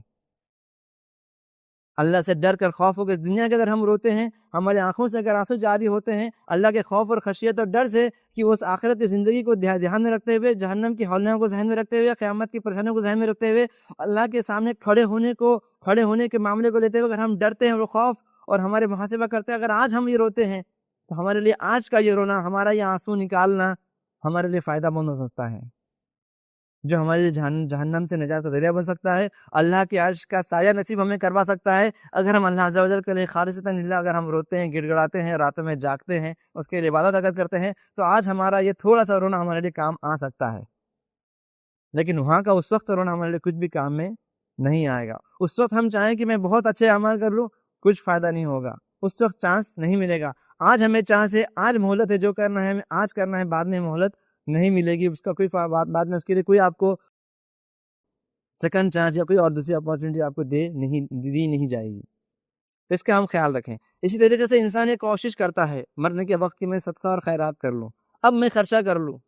اب میرے پاس جو پونجی ہے اب میں کیا کروں، اب میں مرنے والا ہوں. تو وہ سوچتا ہے کہ یار میں نے اتنی پراپرٹی، میری مال دولت خزانہ جو کچھ بھی ہے، بینک بیلنس، میں آج خرچہ کر دیتا ہوں، صدقہ کرتا ہوں تاکہ میرے نام اعمال میں کچھ اضافہ ہو جائے گا. کیونکہ وہ جب دیکھے گا قیامت کے روز کی کیا معاملہ ہو رہا ہے میرے ساتھ میں، تو اسی وجہ کہ میری پراپرٹی جب میں نے زندگی بھر کمائی تھی میرے آج کام میں نہیں آ رہی، وہ سوچے کہ میں آج اسے صدقہ خیرات کر دوں. لیکن اس وقت اسے کوئی فائدہ وہ بھی نہیں دے گا. آج ہمارے لیے پاس وقت ہے کہ آج ہم صدقہ اور خیرات کر لیں، ہم خرچ کریں، ہم ذکر و اذکار کریں، اللہ کے راستے میں اللہ کے ان بندوں کی مدد کریں جو اس کے واقعی حقدار ہیں، جن کو اس کی آج ضرورت ہے. اور اللہ تعالیٰ نے قرآن مجید میں کئی مرتبہ فرمایا ہے، یہ وارننگ دیتے ہوئے فرمایا ہے. ایک جگہ اللہ تعالیٰ فرماتا ہے سورہ البقرہ کے اندر آیت الکرسی سے پہلے تیسرے پارے کے اندر اللہ تعالیٰ فرماتا ہے مومنین سے، یا ایھا الذین آمنوا، اے وہ لوگوں جن لوگوں نے ایمان لائے ہو، انفقوا مما رزقناکم من قبل ان یأتی یوم لا بیع فیہ ولا خلۃ ولا شفاعۃ والکافرون هم الظالمون، کہ اے وہ لوگوں جن لوگوں نے ایمان لائے ہو، تم اس سے پہلے کہ ایسا دن آ جائے کہ جس دن کوئی بیع نہیں ہوگی، کوئی خرید و فروخت، کوئی لین دین نہیں ہوگا، ولا خلتن کوئی دوستی، کوئی یاری نہیں ہوگی، ولا شفا کوئی سفارشی بھی نہیں ہوگی ایک دوسرے کے لیے۔ اس دن سے پہلے تم صدقہ اور خیرات کرو، انفقو اللہ کے راستے میں خرچ کرو، کیونکہ تم اس دن خرچہ کرو گے تو کچھ فائدہ نہیں ہوگا۔ اس دن کوئی لین دین، کوئی ٹرانزیکشن، کوئی مال کی ہیرا پھیری، کوئی سفارشی، کوئی دوستی، کوئی یاری، کوئی لنک کام میں نہیں آئے گا۔ اس دنیا میں تمہیں خرچہ کرنا ہے، اس وقت میں تمہیں خرچہ اور صدقہ اور خیرات کرنا ہے۔ اس وقت کرو گے تو کچھ فائدہ نہیں ہوگا، اس وقت تمہیں چانس بھی نہیں دیا جائے گا کرنے کا، چاہتے ہوئے بھی نہیں دیا جائے گا۔ آج تمہیں یہ خرچہ کرنا ہے۔ اس کو ایک جگہ اللہ تعالیٰ نے قرآن مجید فرمایا تفصیل سے، سورہ المنافقون کے اندر جو 28 پارے کے اندر ہیں، جو اس کا آخری جو رکوع ہے 3 آیتوں کے اوپر مشتمل ہے، میں آپ کے سامنے پڑھتا ہوں۔ اللہ تعالیٰ نے بہت اچھے طریقے سے فرمایا اس کے تعلق سے، اس میں اللہ تعالیٰ کا ذکر بھی ہے اور مال و دولت کے تعلق سے، خرچے کے تعلق سے فرمایا اللہ تعالیٰ نے، یا ایھا الذین آمنوا لا تلہکم اموالکم ولا اولادکم عن ذکر اللہ ومن یفعل ذلک فاولئک هم الخاسرون۔ اے وہ لوگوں جن لوگوں نے ایمان لائے ہو، تم اپنے آپ کو ہلاکت میں مت ڈالو، تم اپنے آپ کو اللہ کے ذکر نہ کرنے کی وجہ سے، اپنے آپ کو اپنی اولاد اور اپنے مال کی وجہ سے ہلاکت میں مت ڈالو، کہ تمہارے مال اور تمہاری اولاد تمہیں اللہ کے ذکر سے غافل نہ کر دے، جس کی وجہ سے تم غفلت میں پڑ جاؤ۔ اور اگر تم ایسا کرو گے، تم اس غفلت میں رہو گے تو تم خسارہ اٹھانے والوں میں سے رہو گے۔ وَأَنفِقُوا مِمَّا رَزَقْنَاكُمْ مِن قَبْلِ أَن يَأْتِيَ أَحَدَكُمُ الْمَوْتُ فَيَقُولَ رَبِّ لَوْلَا أَخَّرْتَنِي إِلَىٰ أَجَلٍ قَرِيبٍ، اور خرچ کرو اس سے پہلے کہ تم میں سے کسی کے پاس موت آ جائے، اور جب اس کی موت آ جائے گی تو وہ اللہ تعالیٰ سے مہلت طلب کرے گا۔ فَيَقُولَ رَبِّ لَوْلَا أَخَّرْتَنِي إِلَىٰ أَجَلٍ قَرِيبٍ، وہ اپنے رب سے کہے گا مجھے تھوڑی سی مہلت دے دے۔ فَأَصَّدَّقَ وَأَكُن مِّنَ الصَّالِحِينَ، تاکہ میں صدقہ کروں اور نیک لوگوں میں سے ہو جاؤں۔ کیوں مہلت مانگے گا وہ؟ صدقہ کرنے کے لیے اور نیک لوگوں میں شامل ہونے کے لیے۔ وَلَن يُؤَخِّرَ اللَّهُ نَفْسًا إِذَا جَاءَ أَجَلُهَا وَاللَّهُ خَبِيرٌ بِمَا تَعْمَلُونَ، اور اس وقت اللہ تعالیٰ کسی بھی نفس کو، کسی بھی شخص کو مہلت نہیں دے گا جب اس کا وقت آ جائے گا۔ اللہ تعالیٰ جانتا ہے، خبر رکھنے والا ہے جو تم اعمال کرتے ہو۔ تو ان 3 آیتوں کے اندر اللہ تعالیٰ نے انسان کی زندگی کے بارے میں فرمایا ہے کہ تم اپنی زندگی کو اپنے مال کے لیے، اپنے اولاد کے لیے کیا کرتے ہو؟ خرچ کر دیتے ہو۔ اس میں اتنا آگے بڑھ جاتے ہو ان کی پیار اور محبت میں، اس کو حاصل کرنے کے لیے، کہ تم اپنے آپ کو ہلاکت کر دیتے ہو، اپنے آپ کو تم اتنے پریشان، ہلاکت کے دروازے تک تم آ جاتے ہو، اور تم خرچ کرو، کیونکہ جس دن موت آ جائے گی اور تم تمنا کرو گے میں خرچہ کروں، صالحین میں سے بن جاؤں، اس وقت تمہیں مہلت نہیں ملے گی۔ اس وقت تم کتنا بھی کوشش کرو گے تو کچھ فائدہ نہیں ہوگا۔ اور قیامت کے روز انسان کی خواہش ہوگی، طلب ہوگی کہ میں کسی طریقے سے بچ جاؤں۔ اس دن جو نفسا نفسی کا عالم ہوگا، جو پریشانیاں ہوگی، جو مصیبت ہوگی، اسے اس دن پورا سمجھ میں آئے گا۔ جس طریقے سے میں نے آپ کے سامنے کبھی بتایا کہ موت کے وقت انسان کو معلوم پڑے گا کہ میں نے کیا صحیح کیا، کیا غلط کیا ہے، میں نے کس چیز کو ترجیح دینی چاہیے تھی، کس کو پریورٹی دینی چاہیے تھی، کس کو نہیں دینی چاہیے تھی۔ اس کو اس وقت سمجھ میں آئے گا موت کے وقت میں کہ میں نے پوری زندگی کہاں لگا دی میری اپنی۔ اسی طریقے سے کل قیامت کے روز جب حساب کتاب کا معاملہ ہوگا، جب نفسا نفسی کا معاملہ ہوگا، جب کوئی کسی کا حال پوچھنے کے لیے خالی نہیں ہوگا، سب کو اپنی اپنی پڑی ہوگی۔ جو انسان اپنی اولاد کے لیے، اپنے بیویوں کے لیے، اپنے والدین کے لیے، اپنے کنبے کے لیے، اپنے دوستوں کے لیے اپنی زندگی کو اس نے لگا دیا، ان کے لیے پوری زندگی اپنی وقف کر دی، ان کے لیے، ان کی خوشی کے لیے، ان رسم و رواج کے لیے، یا اپنی خواہشات کو پورا کرنے کے لیے جس نے پوری زندگی لگا دی، اس قیامت کو جیسے احساس ہوگا، جس کو اللہ تعالیٰ نے کچھ طریقے سے فرمایا سورہ المعارج کے اندر، یبصرونہم، انہیں لوگوں کو اس دن انہیں آپس میں دکھلایا جائے گا، لوگوں کو آپس میں ایک دوسرے کو دکھلایا جائے گا۔ یود المجرم یفتدی من عذاب یومئذ ببنیہ وصاحبتہ واخیہ وفصیلتہ التی تؤویہ ومن فی الارض جمیعا ثم ینجیہ۔ اس دن مجرم یہ خواہش کرے گا کہ میں فدیے میں دے دوں، کس کو؟ بنی، اپنے اولاد کو، وصاحبتہ، اپنی بیوی کو، واخی، اور اپنے بھائی کو، وفصیلتہ التی تؤویہ، اور اپنے اس کنبے کو جس کے اندر اس نے پرورش کی تھی، جس کے اندر جس نے اسے پالا تھا، جس نے اس کا ساتھ دیا تھا۔ اور یہاں تک کہ نہیں، ومن فی الارض جمیعا، اور دنیا میں جتنے بھی تمام لوگ ہیں ان تمام کو وہ چاہے گا کہ میرے فدیے میں دے دوں میں اللہ کے پاس، اور میں چھٹکارا پا جاؤں۔ تمام کی تمام انسان کو وہ چاہے گا کہ اللہ تعالیٰ تو ان تمام کو لے لے میرے بدلے میں، لیکن مجھے چھوڑ دے۔ یہاں تک انسان خواہش کرے گا۔ اس وقت وہ اپنی اولاد، اپنی بیوی، اپنے بھائی، اپنے کنبے کو نہیں دیکھے گا۔ اسے صرف اپنے بچنے کی فکر ہوگی، کیونکہ اسے معلوم ہوگی کتنا خطرناک یہ ماحول اور حالات پیدا ہو چکے ہیں، کتنی بری یہ حالت ہے کہ وہ اب بچنے والا نہیں ہے۔ پھر سے کہا جائے گا کلا، ہرگز نہیں، اس دن تیرا یہ دینا کچھ فائدہ نہیں دے گا۔ انہا لظا، بے شک یہ جو آگ ہے جہنم کی، یہ ایک شعلہ والی آگ ہے۔ نزاعۃ للشوا، یہ منہ اور سر کے چمڑے کو ادھیڑ دے گی، اندر تمہارے پورے گوشت پوست کو نکال دے گی، صرف ہڈیاں باقی رہیں گی۔ تدعو من ادبر وتولی، وہ اسے پکارے گی جو پیچھے ہٹتا تھا اور روگردانی کرتا تھا۔ وجمع فعوا، اور جو اپنے مال کو جمع کرتا تھا اور سنبھال کر رکھتا تھا۔ صرف مال کو جمع کرنا گناہ نہیں ہے، لیکن مال کو جمع کر کے سنبھال کے رکھنا، بخیلی کرنا، اللہ کے راستے میں خرچہ نہ کرنا، زکوٰۃ نہ نکالنا، صدقہ نہ کرنا، یہ گناہ ہے۔ تو یہ جہنم ان لوگوں کو پکار پکار کر جہنم اس کو لپیٹ میں لے جائے گی۔ تو یہ منظر اللہ تعالیٰ نے قیامت کا سورہ معارج کے اندر کھینچا ہے۔ ہم ان صورتوں کو جو آخری صورتیں ہیں 30ویں پارے 29ویں پارے کے باہر پڑھتے ہیں، تو اس کو ہم جب پڑھیں تو ہم اس پر غور کریں کہ اللہ تعالیٰ اس میں کیا کہنا چاہ رہا ہے۔ ہمارے آنے والی زندگی کے تعلق سے آج ہمیں وارننگ دی جا رہی ہے کہ اس وقت تمہیں جو کچھ تمہیں فدیے میں دینا ہے، اس وقت کوئی سفارشی نہیں ہوگا، کوئی لین دین نہیں ہوگا، تم کسی کو بھی اپنے لیے پیش کر دو، کوئی تمہارے کام میں آنے والا نہیں ہے۔ وہاں پہ کوئی سکہ چلنے والا نہیں ہے سوائے تمہارے اعمال کا، اس کے علاوہ کوئی اور کرنسی، کوئی سکہ، کوئی اور چیز کا لین دین نہیں ہوگا۔ اعمال لیے جائیں گے یا دیے جائیں گے، ترازو میں صرف اعمال کو ہی تولا جائے گا، اس کے علاوہ کوئی اور چیز نہیں ہوگی۔ تو وہ وقت آنے سے پہلے، وہ پریشانی آنے سے پہلے ہمارا معاملہ یہ ہے کہ ہم کر لیں گے، کیونکہ یہ زندگی یوں ہی گزر جائے گی۔ اس کو بھی اللہ تعالیٰ نے کچھ طریقے سے فرمایا ہے سورہ التکاثر کے اندر، الہاکم التکاثر حتی زرتم المقابر، تم نے اپنے آپ کو ہلاک کر دیا، الہاکم، تم نے اپنے آپ کو ہلاک کر دیا، التکاثر، ایک دوسرے سے کثرت یا بڑھ جانے کی خواہش میں، چاہے وہ مال کی ہو، اولاد کی ہو، تجارت کی ہو، بزنس کی ہو، ایک دوسرے سے بڑھ چڑھ جانے کی خواہش میں تم نے اپنے آپ کو ہلاک کر دیا، حتی زرتم المقابر، یہاں تک کہ تم قبروں تک پہنچ گئے، یعنی موت آنے تک تمہیں اپنے آپ ایک دوسرے کے اندر تم سبقت دے جانے کی کوشش کرتے رہے، کمپٹیشن کرنے کی کوشش کیے، بڑھنے کی کوشش کیے، لیکن تم نے یہ کمپٹیشن نیک اعمال کو حاصل کرنے کے لیے نہیں کیا، صدقہ اور خیرات کے لیے، فرائض کو ادا کرنے کے لیے، امر بالمعروف اور نہی عن المنکر سے بچانے کے لیے نہیں کیا، تم نے دیگر کاموں کے لیے اپنے وقت کو ضائع کیا، تم نے پریورٹیز، تم نے ترجیحات دوسری چیزوں کو دی، یہاں تک کہ تمہیں موت آ گئی ہے،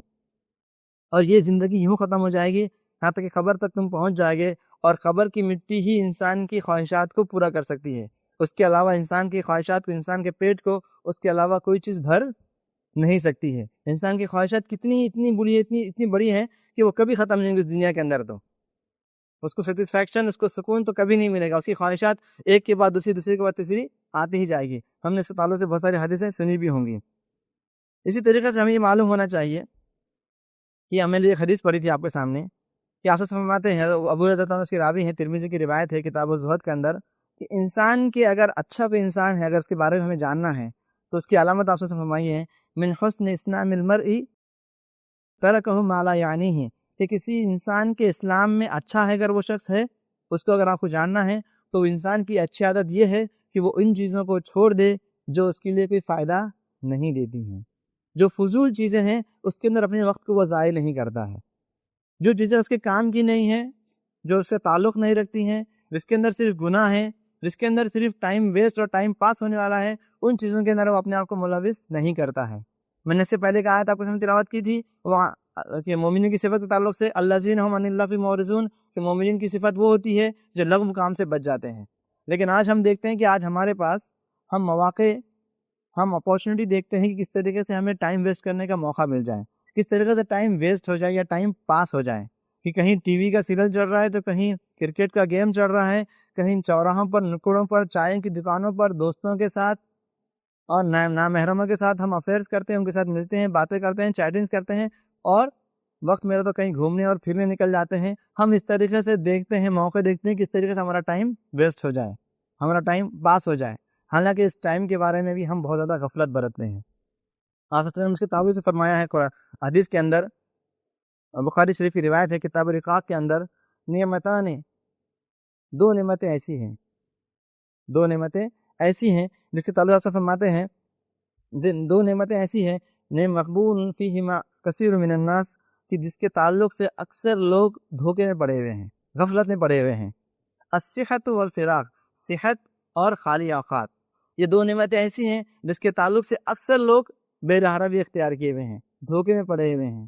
اور اس کی مزید تفصیلات ایک اور حدیث میں آتی ہیں،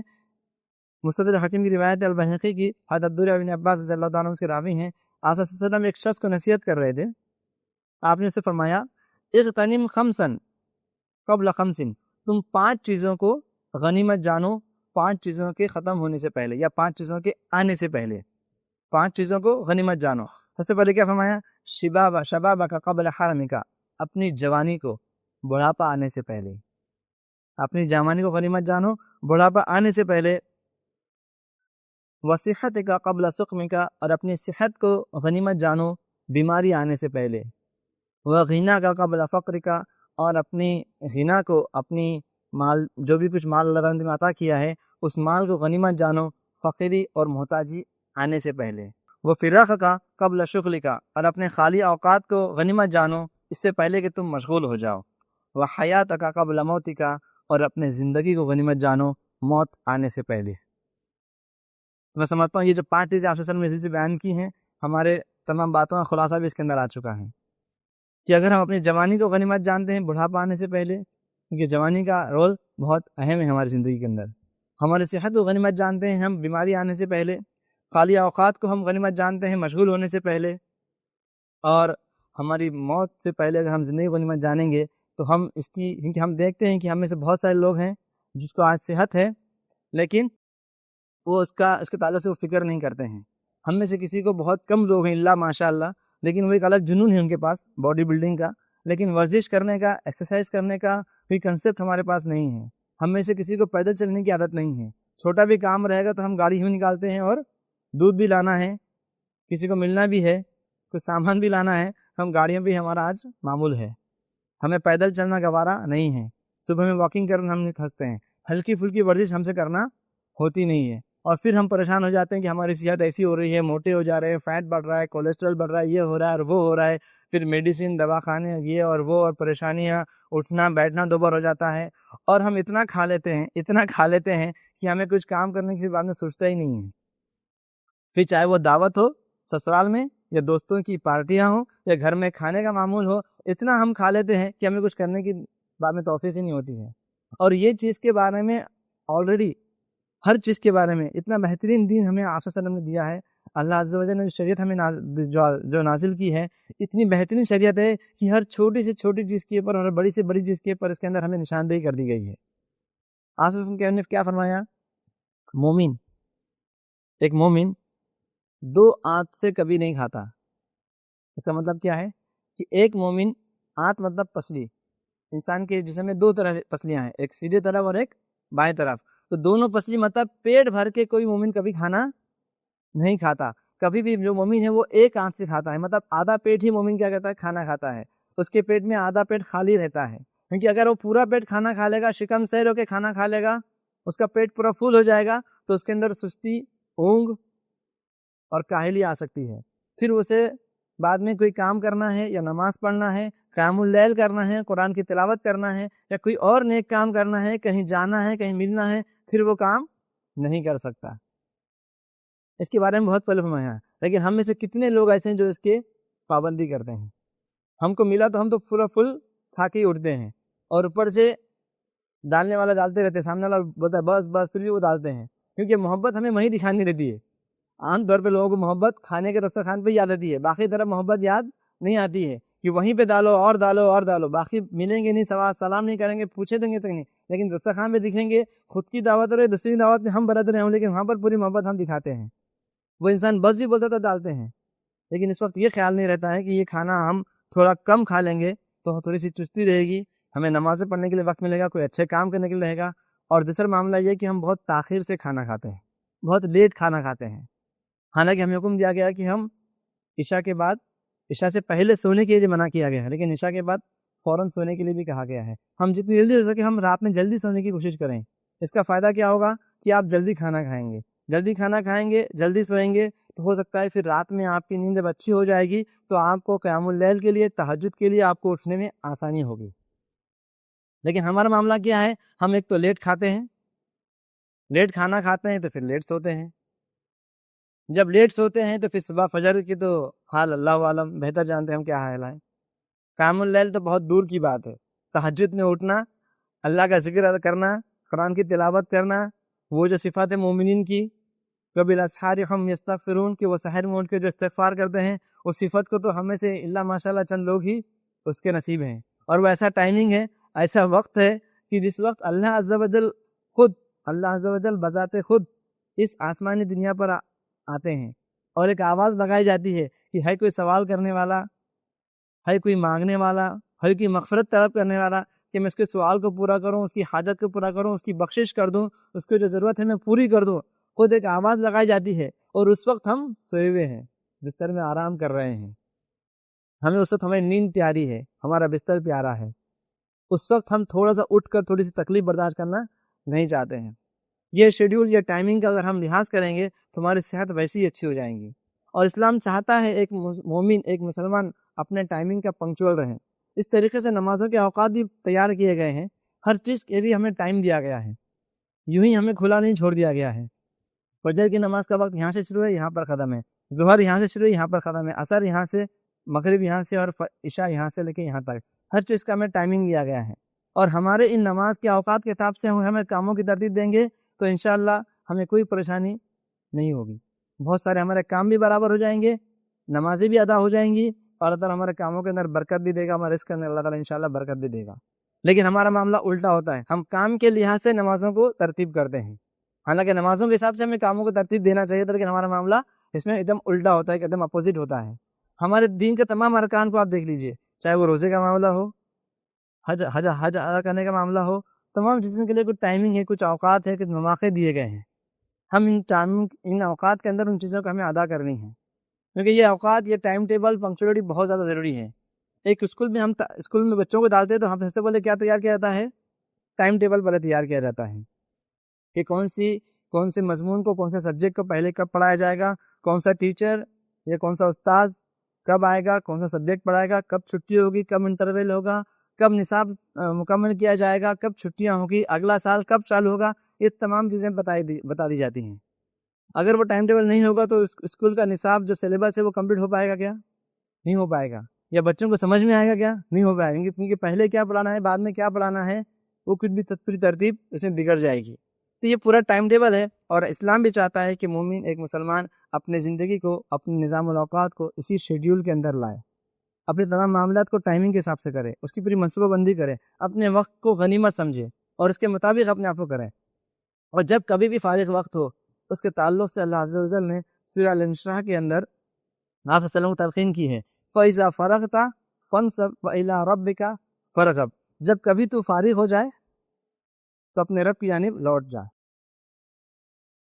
فَإِذَا فَرَغْتَ فَانْصَبْ وَإِلَىٰ رَبِّكَ فَارْغَب، اور تم کھڑے ہو جاؤ، مستعدی ہو جاؤ اور اپنے رب کی جانب لوٹ جاؤ، یعنی تم اللہ تعالیٰ کی عبادت کرو، اس کا ذکر کرو، یہ اللہ تعالیٰ کے کاموں کے لیے تم کھڑے ہو جاؤ، اپنے آپ کو اس کے لیے مستعدی کر دو، اپنے اوقات کی یوں ہی کھیل کود میں، ٹی وی سیریل دیکھنے میں، لہو و لعب میں، موبائل میں اور دوسرے غلط کاموں میں ویسٹ مت کرو، کیونکہ ہم سے ہر چیز کے بارے میں سوال کیا جائے گا، ہم سے ہر چیز کے بارے میں سوال کیا جائے گا اور پوچھ گچھ ہوگی۔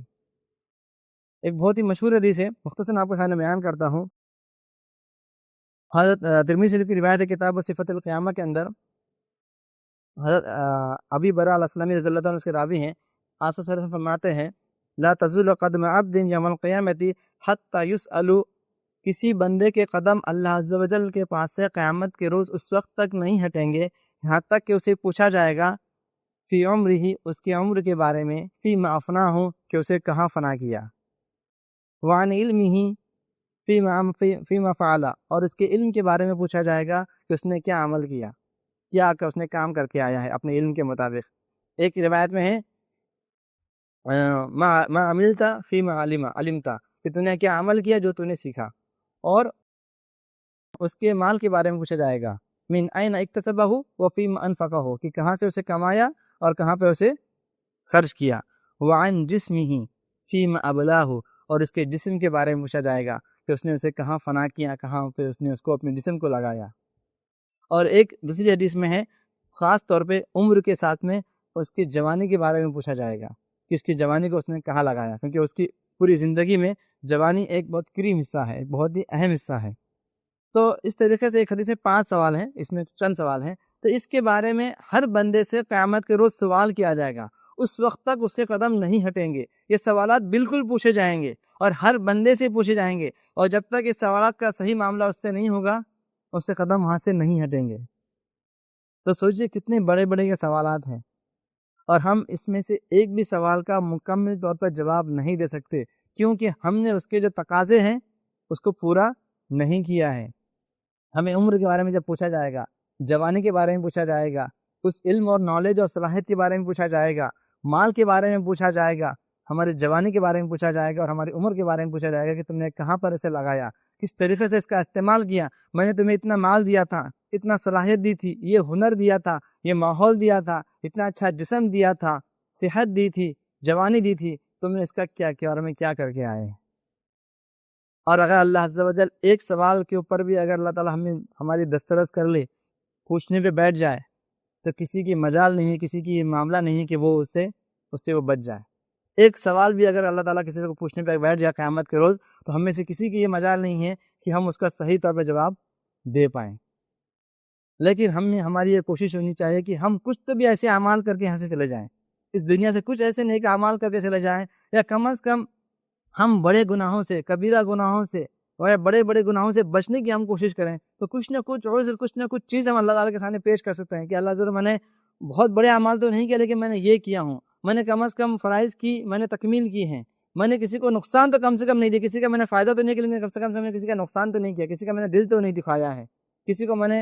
کا مال میں نے ظلم سے ہڑپ نہیں کر لیا ہے، کسی کو میں نے دھوکہ دے کر کمایا نہیں ہے، میں نے بہت بڑے اعمال نہیں تو کیے، لیکن میں نے یہ گناہ بھی نہیں کیے ہیں، تو کم از کم کچھ نہ کچھ عذر ہم اللہ کے حضور پیش کر سکتے ہیں۔ جب یہ سوالات ہم سے کیے جائیں گے تو سوچیے ہمارا حال کیا ہوگا۔ اور ایک چھوٹی سی آیت ہے جس کو ہم نے کئی مرتبہ سنا ہوگا، کہ ہمیں سے ہر کو وہ آیت یاد بھی ہوگی۔ سورہ التکاثر کی وہ آیت ہے، آخری آیت ہے اس سورت کی، 30 پارے کے اندر ہے۔ اللہ تعالیٰ فرماتا ہے، اس آیت کو اگر آپ اپنے ذہن میں رکھیں گے، یہ ایک آیت ہمارے لیے ہمیں جھنجھوڑنے کے لیے کافی ہے، ہمیں جھنجھوڑنے کے لیے، ہمارے نیند کو خراب کرنے کے لیے، ہماری ہنسی کو روکنے کے لیے، ہماری خوشی کو تھامنے کے لیے، یہ ایک آیت ہی ہمارے لیے کافی ہے۔ اللہ تعالیٰ فرماتا ہے قرآن مجید کے اندر، اس سورت کے اندر آخری آیت ہے، ثم لتسألن یومئذ عن النعیم، پھر تم سے ضرور بھی ضرور سوال کیا جائے گا اس دن نعمتوں کے بارے میں، جو کچھ بھی نعمتیں اللہ عز و جل نے تمہیں دی ہیں، اس نعمتوں کے بارے میں تمہیں ضرور بھی ضرور سوال کیا جائے گا۔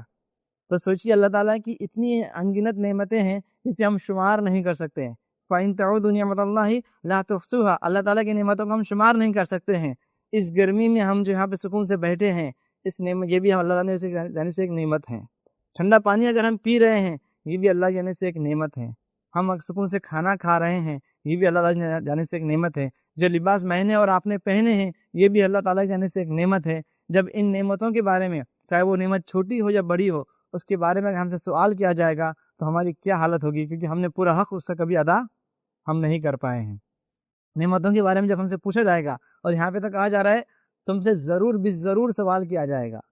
مطلب سوال کیا جانا تو پکا ہے، یقینی ہے، اس میں کوئی ڈاؤٹ ہی نہیں ہے، سوال تو بالکل کیا جائے گا نعمتوں کے بارے میں، جو کچھ بھی نعمتیں تمہیں اللہ عز و جل نے عطا کی تھی، اس کی نعمتوں کے بارے میں تمہیں بالکل پوچھا جائے گا۔ اور جو نعمتیں ہم دیکھتے ہیں کہ آج ہمارے پاس اتنی نعمتیں ہیں کہ ہمیں خود معلوم نہیں کیا کیا نعمتیں ہیں، اور اس کے بغیر دسترس ہو گئی، پکڑ ہو گئی، تو ہمارا بچنا بہت زیادہ مشکل ہے، ہمارا معاملہ بہت زیادہ اس میں ڈاواڈول کا معاملہ ہو جائے گا۔ میں چند باتیں آپ کے سامنے رکھتا ہوں، اور اس کے بعد ایک اور حضرت عبداللہ بن مسعود رضی اللہ عنہ کا قول رکھتا ہوں، اس کے بعد اپنی بات کو ختم کرتا ہوں، کہ وہ چند ایسی چیزیں ہیں جہاں پر آج ہمارا ٹائم ہم ویسٹ کرتے ہیں، ہمارے اعمال کو، ہمارے اوقات کو ہم ضائع کرتے ہیں۔ ہم میں سے ہر کوئی کچھ نہ کچھ حد تک اس کے اندر ملوث ہے، کچھ نہ کچھ ہم اس کے اندر ہم کہیں نہ کہیں اس میں شریک ہیں، ہم اپنے آپ کو کہیں نہ کہیں اس کے اندر پاتے ہیں۔ ہمارے لیے ضروری ہے کہ یہ چند جو چیزیں نوٹ ڈاؤن میں نے کی ہیں، ہم اپنے آپ کو اس میں سے بچانے کی ہم کوشش کریں، کیونکہ ہمارے سماج کا، ہمارے معاشرے کا ہر فرد اس کے اندر کہیں نہ کہیں کسی نہ کسی طریقے سے ملوث ہے، اس کے اندر وہ انوالو ہے، ہم کہیں نہ کہیں اس کے شکار بنتے جا رہے ہیں۔ ہمیں ان چیزوں سے فائدہ اٹھانا ہے، لیکن جتنا فائدہ اٹھانا چاہیے، اس کے علاوہ چیزوں سے ہمیں تو فائدہ اٹھانا نہیں ہے۔ بہت ساری جدید ٹیکنالوجیز آ چکی ہیں، بہت سارے نئے ٹولز آ چکے ہیں، ان کا ہم استعمال بالکل کریں۔ کمپیوٹرز ہیں، موبائلز ہیں، لیپ ٹاپس ہیں، انٹرنیٹس ہیں اور بھی دیگر چیزیں ہیں، ہم اس کا بالکل استعمال کر سکتے ہیں، اچھے سے استعمال کر سکتے ہیں، اس سے ہم اس دنیا اور آخرت میں کامیابی بھی حاصل کر سکتے ہیں، دین کو فروغ بھی دے سکتے ہیں، لوگوں کو اچھی باتوں کو حکم دے سکتے ہیں، بری باتوں سے روک بھی سکتے ہیں، یا جو ہمارے رزق کے ہمارے انکم کے ذرائع ہیں وہ ہم اس سے حاصل بھی کر سکتے ہیں۔ لیکن اس کے ساتھ ہم دیکھتے ہیں کہ بہت ساری غلط چیزیں بھی اس سے وابستہ ہیں۔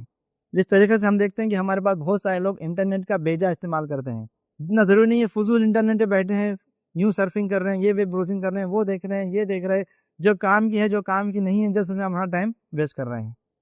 فیس بک، واٹس ایپ اور ابھی ٹک ٹاک اور بہت سارے ایسے ایپ آ گئے ہیں، اپلیکیشنس آ گئے ہیں جہاں پر ہم بیٹھے ہیں، چیٹنگ کر رہے ہیں، اس کو دیکھ رہے ہیں، اپلوڈ کر رہے ہیں، ڈاؤن لوڈ کر رہے ہیں، شیئرنگ کر رہے ہیں، جس میں بہت سارا کچرا ہے، یہاں سے کا کچرا وہاں جاتا ہے، لیکن اس کے اندر ہم اپنا ٹائم ڈالتے ہیں۔ ہمارا ایک لمحہ گزرتا نہیں ہے کہ ہم جیسے آتے ہیں کہ ہم پہلے موبائل دیکھتے ہیں، نماز ہوئی نہیں کہ ہم موبائل دیکھتے ہیں، کسی کام سے آئے نہیں کہ موبائل دیکھ رہے ہیں، کس نے کیا کچھ آیا کیا، کچھ دیکھا کیا، کچھ ہوا کیا، کام کا ہو مت ہو کچھ نہیں، کمپنی میں ہے کام کر رہے ہیں، دکان میں ہے دکانداری کر رہے ہیں، ہر جگہ ہر لمحہ یہ معاملہ ہم دیکھتے ہیں کہ ہمارے نوجوان، ہمارا پڑھا لکھا طبقہ، ان پڑھ طبقہ، چھوٹا بڑا بوڑھا جوان مرد عورت سب اس میں ملوث ہیں۔ اسی طریقے سے فلم اور ٹی وی کے سیریلز دیکھنے میں لوگ ہمارے پاس دیکھتے ہیں کہ بہت زیادہ وقت ضائع کرتے ہیں۔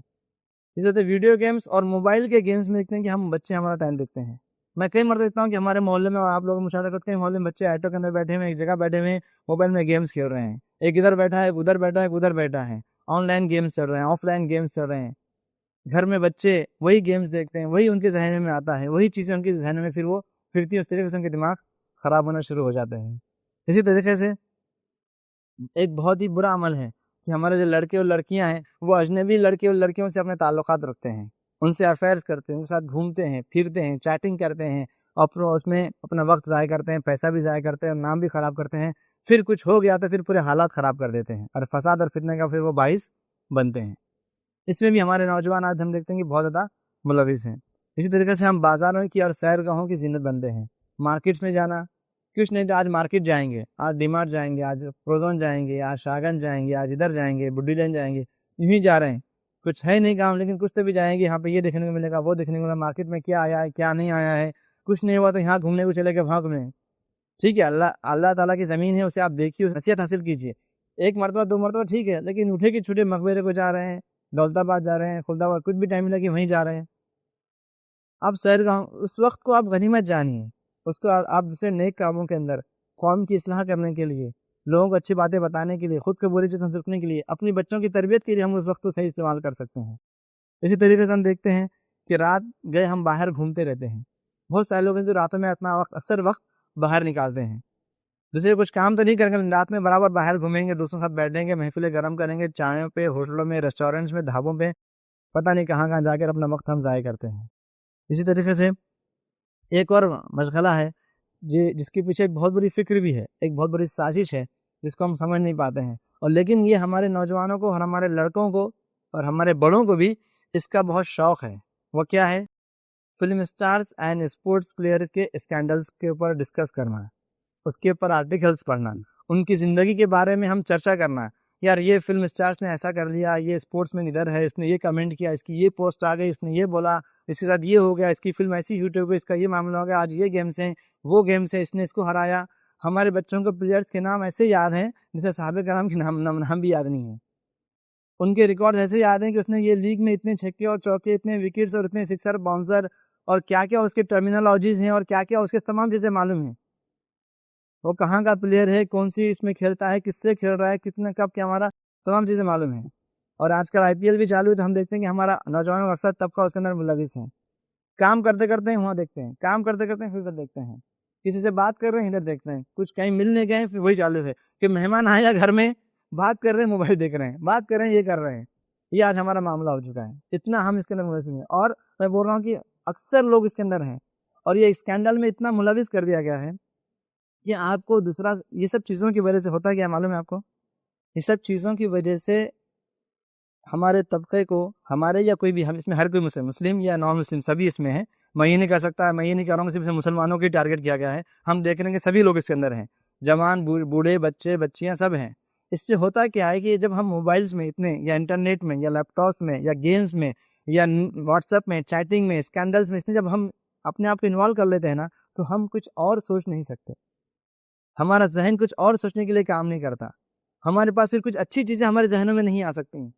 کچھ اچھے خیر کی چیزیں، کچھ اچھی پلاننگ، اچھی منصوبہ بندی، آپ کے روزگار کے تعلق سے بھی اچھے پلاننگ کرنا ہے تو نہیں کر سکتے ہیں، کچھ الگ سے سوچنا ہے، امت کے بارے میں خیر سوچنا ہے، وہ نہیں سوچ سکتے، کچھ اچھے کام خود کے لیے، اپنی اولاد کے لیے، اپنے خاندان والے کے لیے کرنا ہے، ہم نہیں سوچ سکتے ہیں، کیونکہ ہماری دنیا بس یہاں تک سیمت ہو گئی ہے، ہمیں ہندوستان کے باہر کیا چل رہا ہے وہ تمام لیتے ہیں، لیکن پڑوسی میں یا بچے یا ہمارے محلے میں کیا ہو رہا ہے وہ ہمیں خبر نہیں ہوتی ہے، اس کا اتنا خطرناک اثر ہوتا ہے۔ اسی طریقے سے ہم دیکھتے ہیں کہ جو فضول ایک دوسرے سے باتیں کرنے میں یا فون پہ چیٹنگ کرنے میں بھی وقت لگاتے ہیں، خود رشتے داروں کے اندر لڑکیاں یا بیٹیاں اپنی ماؤں سے بات کر رہی ہیں، اپنی بہنوں سے بات کر رہی ہیں، گھنٹوں بات کر رہی ہیں، اور گھنٹے بھر بات کرنے میں پھر بولتی ہیں کہ امی میں بھی کام میں ہوں اور مجھے کام ہے، میں تھوڑی دیر سے اور آپ کو فون کرتی ہوں، اتنا گھنٹہ پر بات کرتی، پھر بولتی کہ مجھے ابھی کام ہے، تھوڑی سی اور بات کرتی ہوں، یا اس کی ماں خود فون کرتی کہ پوری بات نہیں ہوئی تھی اس لیے آپ باقی کی بات اب کرتے ہیں۔ یہ ہم دوست آپس میں اتنی لمبی باتیں کرتے ہیں کہ اس کا اندازہ نہیں ہوتا ہے، یوں ہی ہم اپنا وقت فونوں پہ اور چیٹنگ میں اتنا ویسٹ کرتے ہیں کہ ہمیں اندازہ نہیں ہوتا کہ ہم کہاں کر رہے ہیں، اور حال یہ ہوتا ہے، اتنا برا اثر ہوتا ہے، خاص طور پہ جو گھر کی جو خواتین ان کے تعلق میں کہنا چاہوں گا کہ وہ اپنے بچوں کو دودھ پلاتی ہیں اور وہ واٹس ایپ ہیں یا گیمس ہیں یا کھیل رہی ہیں، وہ کوئی نیک کام کرنا چاہتی ہیں لیکن ساتھ میں فون لگا ہوا ہے، کوئی ملنے آیا ہے ساتھ میں فون لگا ہوا ہے، یہ کر رہے ہیں ساتھ میں یہ لگا ہوا ہے، وہ پکا رہی ہوتی ہیں سامنے وہ میوزک چالو ہے، ہر چیز میں اتنا ہی معاملہ بڑھ گیا ہے کہ ہم ہماری نسلوں کو اس طریقے سے خراب کریں کہ ہم سوچ نہیں سکتے ہیں، ہمارا ذہن اس طرف ہی جا رہا ہے، پھر جو کچھ اس پہ آ رہا ہے اس پہ یقین کر لیا جاتا ہے، اس پہ یقین ہو جاتا ہے، کیونکہ بار بار جب ایک چیز آتی ہے تو اس پہ یقین ہونا شروع ہو جاتا ہے۔ تو ہمیں ضروری ہے کہ ہم ہمارے اوقات کو کس طریقے سے ہم دیکھتے ہیں، کس طریقے سے ہم سمجھتے ہیں، یہ کرنا ضروری ہے۔ اور اس بات کو میں نے اس ٹاپک کو اس لیے بھی لیا ہوں کہ ابھی جو کہ اب چھٹیوں کا موسم شروع ہو چکا ہے یا ہونے والا ہے، ان تعطیلات کا ہم صحیح فائدہ اٹھائیں، اگر یہ چھٹیاں ہمارے لیے نہ بھی ہوں لیکن ہمارے بچوں کے لیے ہوں یا بچوں کے لیے ہوں تو ہم اس میں صحیح ان کے اوقات کا ہم اس کا صحیح فائدہ اٹھائیں۔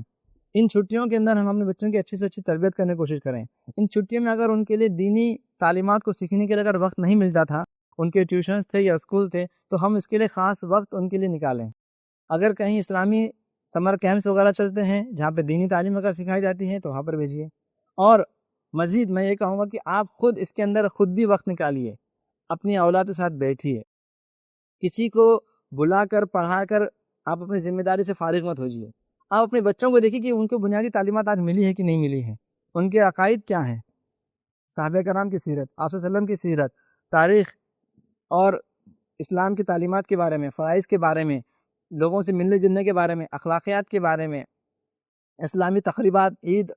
اور کیا چیزیں صحیح ہے کیا چیزیں غلط ہیں، اللہ تعالیٰ کے بارے میں، عرش کے بارے میں، جنت کے بارے میں، جہنم کے بارے میں، یہ بنیادی چیزیں آپ ان کو بتائیں، اور آپ ان سے بتانے کے بعد ان سے ریوائو کیجیے، ان سے آپ سنیے بھی، بچوں کو دعائیں یاد کرائیے، جو چھوٹے بچے ہیں ان کو عربی سکھلائیے، جو تھوڑے بڑے ہو گئے ہیں ان کو قرآن سکھلائیے، جو اور آگے نکل چکے ہیں انہیں قرآن کی چھوٹی چھوٹی صورتیں یاد کرانے کی عادت ڈلوائیے، خود بھی یاد کیجیے، ان سے بھی سنیے،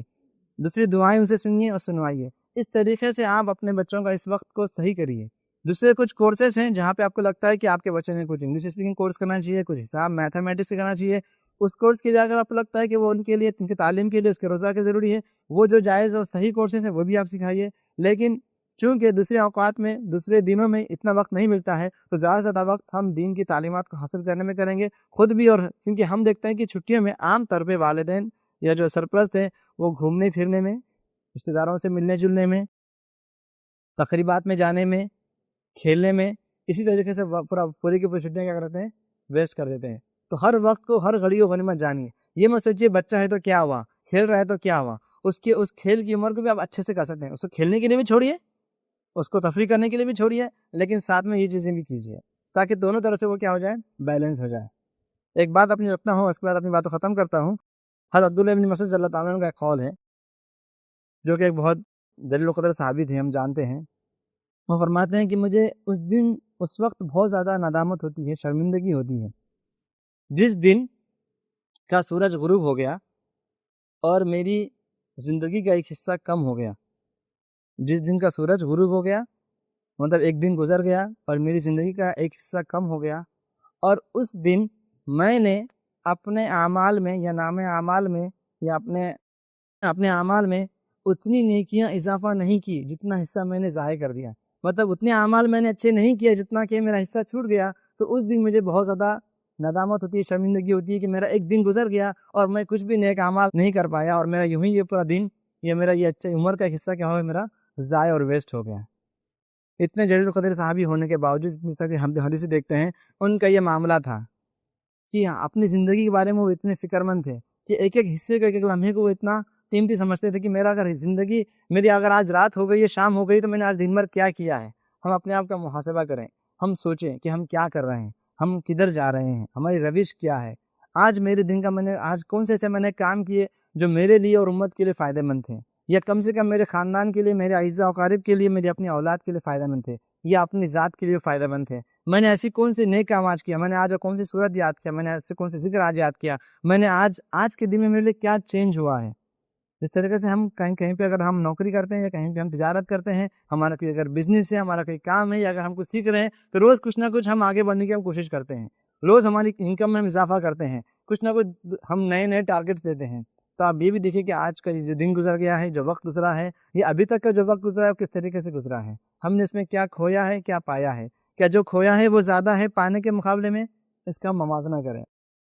اور اس کا ہم محاسبہ کرتے رہیں، کیونکہ یہ وقت اگر ہم سے یوں ہی گزر گیا تو جس وقت ہمیں اس کی اصل حاجت ہوگی اس وقت افسوس کر کے فائدہ نہیں ہوگا۔ اور کبھی بھی یہ یاد رکھیے، لا تأسوا علی ما فاتکم ولا تفرحوا، کہ تم اس چیز کے اوپر افسوس مت کرو جو تم سے فوت ہو گیا، ولا تفرحوا علی ما آتاکم، اور اس کے اوپر اتراؤ مت، تکبر مت کرو جو تمہیں اللہ تعالیٰ نے عطا کیا ہے۔ اگر کوئی چیز تم سے ختم ہو گئی، ضائع ہو گئی، فوت ہو گئی، چلی گئی، تو اب اگر مگر لیکن میں ایسا کرتا، وہ کرتا، کاش میں یہ کر لیتا، میں وہ ٹائم پہ زمین خرید لیتا، یہ پلاٹ خرید لیتا، یا وہ آفر لے لیتا، وہ سب شیطان کی باتیں ہیں۔ اب جو گزر گیا سو گزر گیا، اب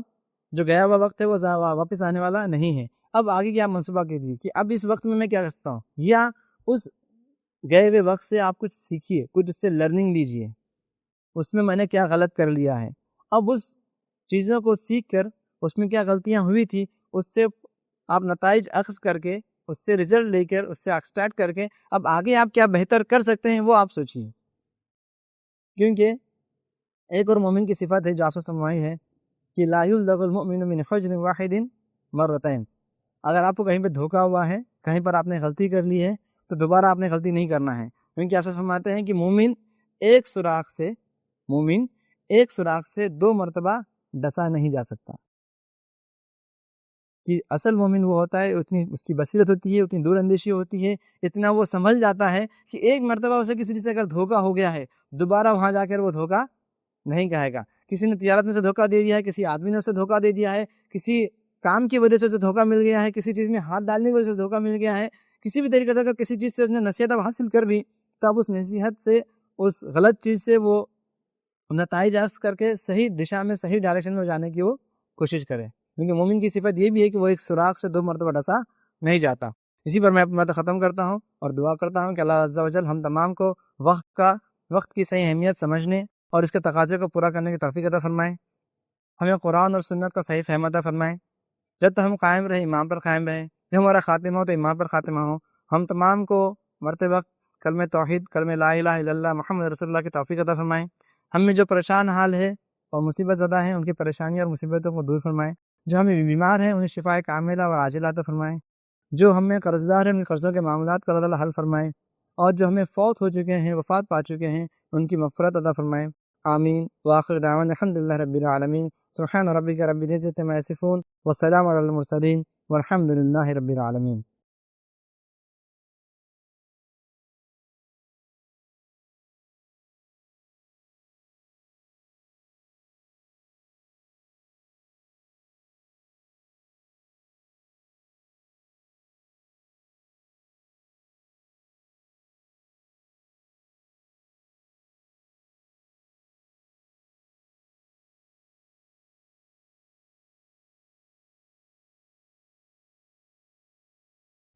السلام علیکم۔ السلام۔ اسلامی سمر کیمپ اپنے اورنگ آباد میں کہاں پہ ہوتی ہیں؟ بھائی نے ایک سوال کیا ہے کہ ابھی اورنگ آباد میں اسلامک سمر کیمپ فی الحال کہاں پر ہے؟ تو فی الحال اس سے پہلے کے جمعہ کے خطبوں میں اعلان کیا گیا تھا جمعیت اہل حدیث کی طرف سے، اس سال مسجد محمدی جو ہے روشن گیٹ پہ وہ سمر کیمپ وہاں پہ منعقد کیا گیا ہے. تو آپ وہاں کے جو امام ہیں ان سے رابطہ کر کے ایک نامنل اس کی رجسٹریشن کچھ فیس ہے، اس میں الگ الگ کلاس کے اسٹوڈنٹس کے اعتبار سے وہ ترتیب بھی دی گئی ہے کہ 5th to 8 یا 1st to 5th لڑکے اور لڑکیوں کا جو بھی نظام ہے اس کے مطابق سے انہوں نے شیڈول کیا ہے. تقریباً میرے خیال سے 1 یا 2 ویکس کا وہ شیڈول ہے. آپ وہاں پہ یا بڈی دین کی مسجد ہے مسجد توحید میں وہاں کے امام سے ربط کر کے آپ اس کے بارے میں مزید تفصیلات حاصل کر سکتے ہیں. السلام علیکم. علیہ السلام ورحمۃ اللہ وبرکاتہ. شیخ اگر دو لوگ کا جھگڑا ہو گیا آپس میں اور شرمندہ ایک سامنے والا ہو گیا، بولتا میرے سے غلطی ہو گئی، تو سامنے والا جب بولتا کہ میں آپ کو معاف نہیں اور وہی مطلب معاف نہیں کرتے وہی حالت میں اگر مر گئے تو قیامت کے دن اس کا کیا ہونا چاہیے؟ بھائی نے ایک سوال کیا کہ دو شخص ہیں جس کے درمیان کچھ معاملہ ہو گیا کہ جس میں سے ایک شخص نے دوسرے شخص کے اوپر کچھ ظلم کیا یا کچھ غلط ایسا اس کے ساتھ میں معاملہ ہوا جس کی وجہ سے جس نے غلط معاملہ کیا یا ظلم کیا اسے اپنی غلطی کا احساس بھی ہو گیا ہے کہ واقعی میں نے کچھ غلط کام کیا یا میں نے ظلم کیا ہے، اور سامنے والے شخص سے وہ اس کے تعلق سے معافی بھی مانگ رہا ہے یا وہ شرمندہ بھی ہے، لیکن پھر بھی اس کو سامنے والا معاف نہیں کر رہا ہے. اور اگر اسی حالت میں اگر وفات ہو جاتی ہے دونوں میں سے کسی ایک کی یا دونوں کی، تو اس کا کل قیامت کے روز میں کیا معاملہ ہوگا؟ تو اس حالت میں اس کے لیے ضروری ہے کہ سب سے پہلے تو اگر وہ شخص اگر معاف نہیں کر رہا ہے تو اس سے سب سے پہلے یہ جاننے کی کوشش کیجیے کہ وہ کیوں معاف نہیں کر رہا ہے. کیونکہ کبھی کبھی ایسی تکلیف ہو جاتی ہے کہ انسان کو وہ تکلیف کبھی وہ زندگی بھر بھولتا نہیں ہے. اس کی پریشانی جس سے جو دو چار ہوا ہے لاحق ہوا زندگی بھر اسے وہ بھرتا نہیں ہے، چاہے گرچہ کہ وہ حالات کتنے بعد میں سازگار بھی ہو جائیں پھر بھی اسے وہ تکلیف اور درد ہوتی ہے. تو انسان کہتا ہے کہ میں تجھے معاف نہیں کر سکتا کیونکہ مجھے اتنی تکلیف ہوئی ہے، یا میں تو معاف کر دوں گا لیکن میرے بچے یا میری بیوی یا میرے والدین تجھے کیسا معاف کریں گے. اس طریقے سے کئی معاملات ہوتے ہیں. تو اس سے آپ پہلے سے یہ سمجھنے کی کوشش کی وہ کیوں معاف نہیں کرنا چاہتا ہے، یا اگر اس کی کچھ ڈیمانڈ ہے، اس کی کچھ شرائط ہیں یا اس کی کچھ مطالبات ہیں، کچھ ریکوائرمنٹس ہیں، تو آپ اسے وہ پوچھنے کی کوشش کیجیے کہ یار ٹھیک ہے تو بھی مجھے معاف تو نہیں کر سکتا ہے لیکن کچھ اگر ایسی چیزیں ہیں کہ جس کے وجہ سے کچھ اس حد تک بھرپائی ہو سکتی ہے، کچھ کمپنسیٹ ہو سکتا ہے، تو مجھے وہ بول دے تاکہ کچھ نہ کچھ اس کا میں حق ادا کر دوں. تو پہلی چیز آپ اسے اس طریقے سے پوچھ سکتے ہیں. دوسرا یہ کہ آپ اس کے جو جن لوگوں کی وہ باتیں سمجھ سکتا ہے، سنتا ہے، جو اس کے خاندان میں پہچان میں جو اثر رسوخ والے لوگ ہیں ان کے ذریعے اس بات کو سمجھانے کی وہ کوشش کریں. اگر وہ شخص مان لیتا ہے تو بہت اچھی بات ہے، کیونکہ یہ معاملہ اس وقت ہوتا ہے کہ جب آپ وہ غلط کام کرنے سے پہلے سوچتے نہیں ہیں کہ یار اس کا سامنے والے کے پر کیا اثر ہوگا، اسے کیا تکلیف ہوگی اور یہ چیز کتنے دور تک لے کے جائے گی، اور آپ وہ کام کر گزرتے ہیں، وہ غلط حرکت کر گزرتے ہیں جس کا بھگتان اس آدمی کا بہت لمبا جاتا ہے. آپ کی چھوٹی سی غلطی آپ کو لگتا ہے کہ بہت ہلکی سی تھی، چھوٹی سی تھی، اس کی وجہ سے کبھی کبھی کسی انسان کا خون ہو جاتا ہے، کسی کا انتقال ہو جاتا ہے، کوئی دنیا سے ختم بھی ہو جاتا ہے. کبھی کبھی ایسا بھی ہوتا ہے کہ آپ کو لگتا ہے یہ ایسا ہی تھا لیکن اس کے اتنا بڑا معاملہ بن گیا. پھر بھی اگر اس کے باوجود بھی ان تمام چیزوں کا آپ نے اختیار کیا کہ آپ نے اس کو مطالبات بھی پوچھے یا کچھ ریکوائرمنٹس ہے یا کچھ اور الٹرنیٹیو ہے، کچھ حل ہے، پھر بھی آپ نے پوچھا اور وہ آدمی اگر وہ معاف نہیں کر رہا ہے اور اس کسی کے ذریعے بھی آپ نے بولنے کے لیے کیا، تو پھر آپ کم از کم اس کے لیے کیا کرتے رہیے، آپ دعا کرتے رہیے اور بہت دعا کیجیے. اتنی دعا کیجیے کہ ہو سکتا ہے کہ اللہ عز و جل آپ کی اس دعاؤں کے بدلے میں کچھ نہ کچھ اس معاملے کے اندر کمی کر لے یا اس معاملے کو پورے طور پہ ختم کر دے یا آپ کے لیے برابر سرابر کا معاملہ کر دے، اور اس شخص کو بھی اللہ تعالیٰ کچھ نہ کچھ نعمت بدل دے، کچھ نہ کچھ دے دے. لیکن آپ اس کے لیے دعا کرتے رہیے جتنا ہو سکتا ہے کہ اس کے جائز خواہشات کو اللہ تعالیٰ پورا کر دے، اس کی پریشانیوں کو دور کر دے، اس کی مصیبتوں کو دور کر دے، اس کی نیکیوں میں اضافہ فرما دے. جو کچھ بھی آپ خیر کی دعا اس شخص کے لیے کر سکتے ہیں آپ اس کے لیے اپنی ہر خصوصی و عمومی دعا میں اس کو یاد رکھیے، اور اس کے ساتھ خیر خواہی کا معاملہ پھر بھی آپ بنائے رکھیے، گرچہ کہ وہ آپ کو معاف کرے یا نہ کرے، ہو سکتا ہے کہ حالات سدھر کر وہ آپ کو کبھی معاف کر دے. تو کسی نہ کسی طریقے سے، لیکن کم از کم آپ اس کے لیے پھر اگر کچھ حالات نہیں بن رہی ہے تو آپ اس کے لیے کیا کرنا ہے، آپ کو دعا کرنا ہے. تو انشاءاللہ کچھ حد تک اس میں تلافی اس کی ہو سکتی ہے. واللہ عالم بالصواب. السلام علیکم شیخ. السلام علیکم. شیخ جیسا کہ گنہگار لوگ جہنم میں ڈال دیے جائیں گے تو ہمیشہ کے لیے جہنم میں ہی رہیں گے یا پھر ان کے کوئی چانسز ہے جنت میں جانے کے لیے؟ بھائی نے ایک سوال کیا ہے کہ جو گنہگار لوگ ہوں گے جب انہیں جہنم میں ڈال دیا جائے گا تو کیا وہ اس میں ہمیشہ رہیں گے یا ان کے نکلنے کے کچھ امکانات رہیں گے. تو اس میں ہمیں یہ بات ذہن میں رکھنی ہے کہ اس میں عام طور پہ دو کیٹیگری ہے جہنم میں ڈالنے والے، دو قسم کے لوگ ہو سکتے ہیں. ایک قسم وہ ہوگی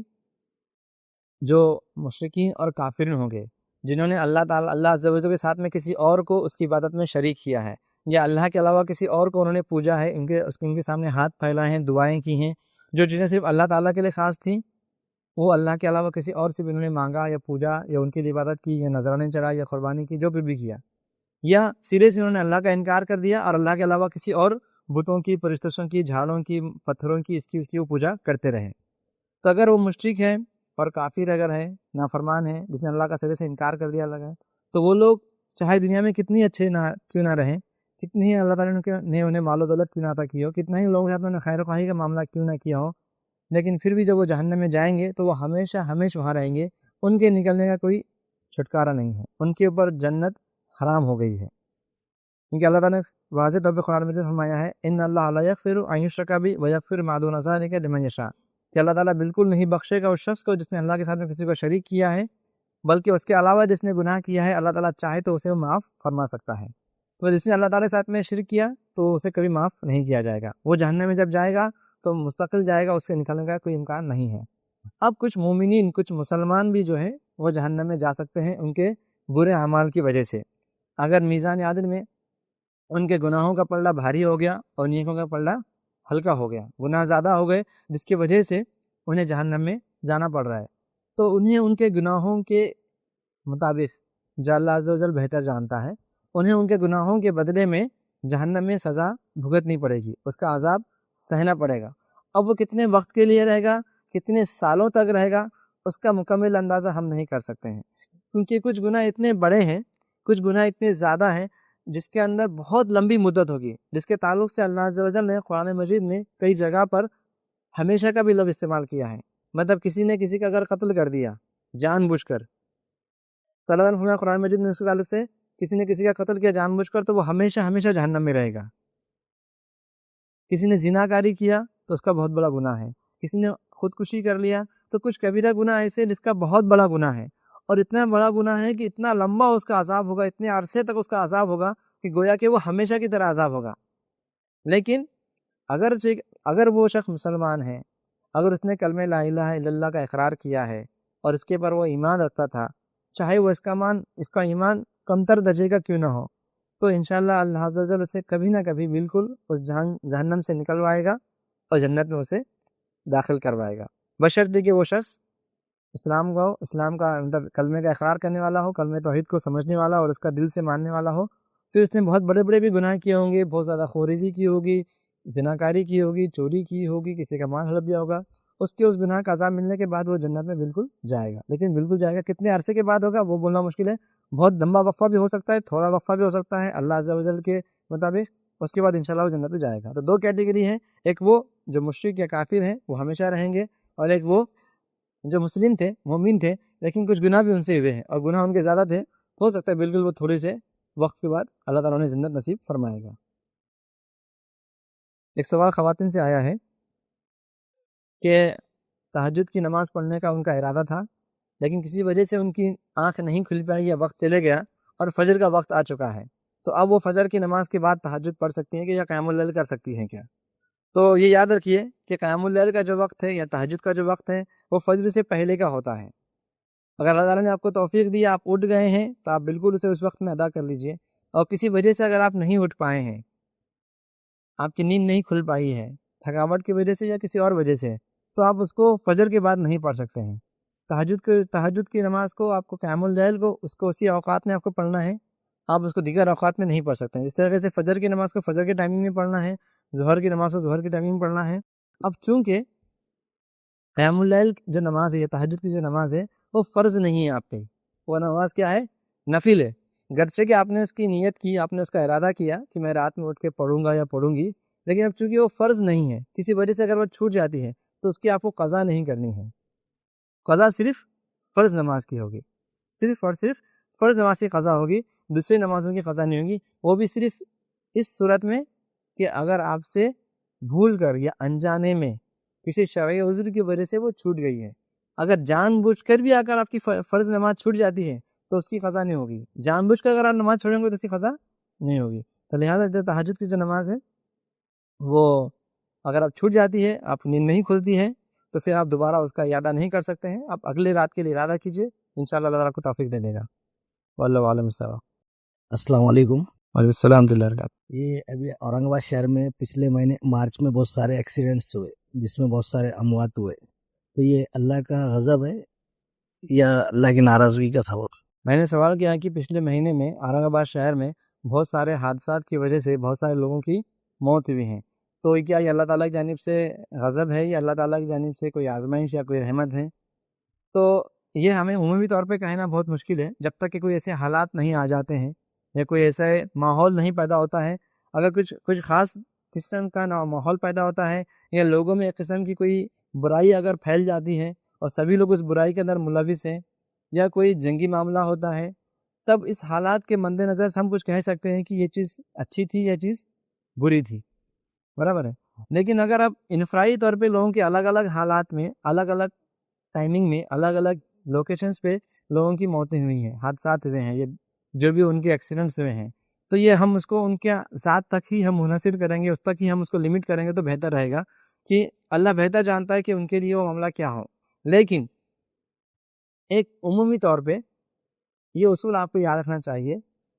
اور یہ خواہش اور یہ دعا بھی کرنی چاہیے کہ اللہ تعالیٰ، اللہ عز و جل ہمیں اچانک آنے والی موت سے بچائیں،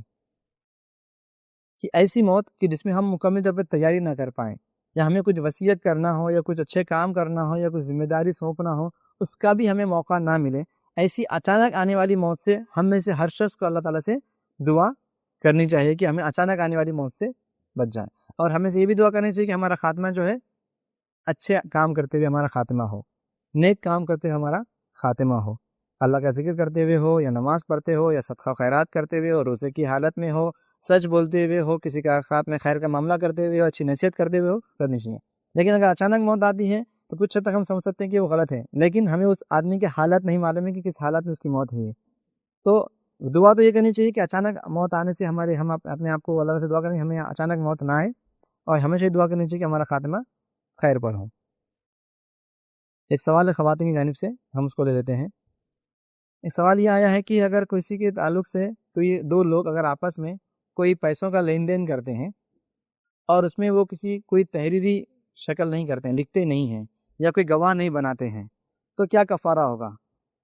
تو اس کے لیے بہتر صورت یہ تو ہمیں حکم دیا گیا ہے کہ ہم جب بھی کوئی لین دین کریں یا قرض دیں یا کوئی تجارتی معاملہ کریں تو بہتر ہے کہ ہم آپس میں اس کو لکھ لیا کریں اور اس کے اوپر گواہ بھی متعین کر لیں، یہ اللہ تعالیٰ کا حکم ہے۔ اب اگر کسی وجہ سے یہ چیز نہیں ہو پائی ہے تو اگر ابھی آپ کے پاس وقت ہے تو ابھی آپ وہ گواہ بنا لیجئے اور اسے تحریری شکل میں ابھی کر لیجئے۔ وقت اگر گزر بھی چکا ہے، معاملہ 1 مہینہ 2 مہینے یا کچھ عرصہ گزر چکا ہے، تو ابھی بھی اگر آپ کے پاس وقت ہے، دونوں فریقین مل سکتے ہیں تو آپ مل کے ابھی وہ تحریری شکل کر لیجئے۔ یا اگر وہ لوگ موجود نہیں ہیں تو جو لوگ اسی گواہ دے سکتے ہیں، جو لوگ وہ معاملہ کر سکتے ہیں، جو اثر و رسوخ والے لوگ ہیں، ان کو لے کر آپ بات کر کے اس کے اندر وہ تحریری شکل کو کر لیں گے تو زیادہ بہتر رہے گا۔ کبیرہ گناہ کرنے کے بعد اگر سچی توبہ کرنے کے بعد جہنم کی سزا ملے گی کیا یا نہیں؟ ایک بہن نے سوال کیا ہے کہ کوئی شخص اگر کبیرہ گناہ ہو جاتا ہے اور وہ سچی توبہ بھی کر لیتا ہے تو پھر بھی اسے جہنم کی سزا ہوگی یا نہیں ہوگی؟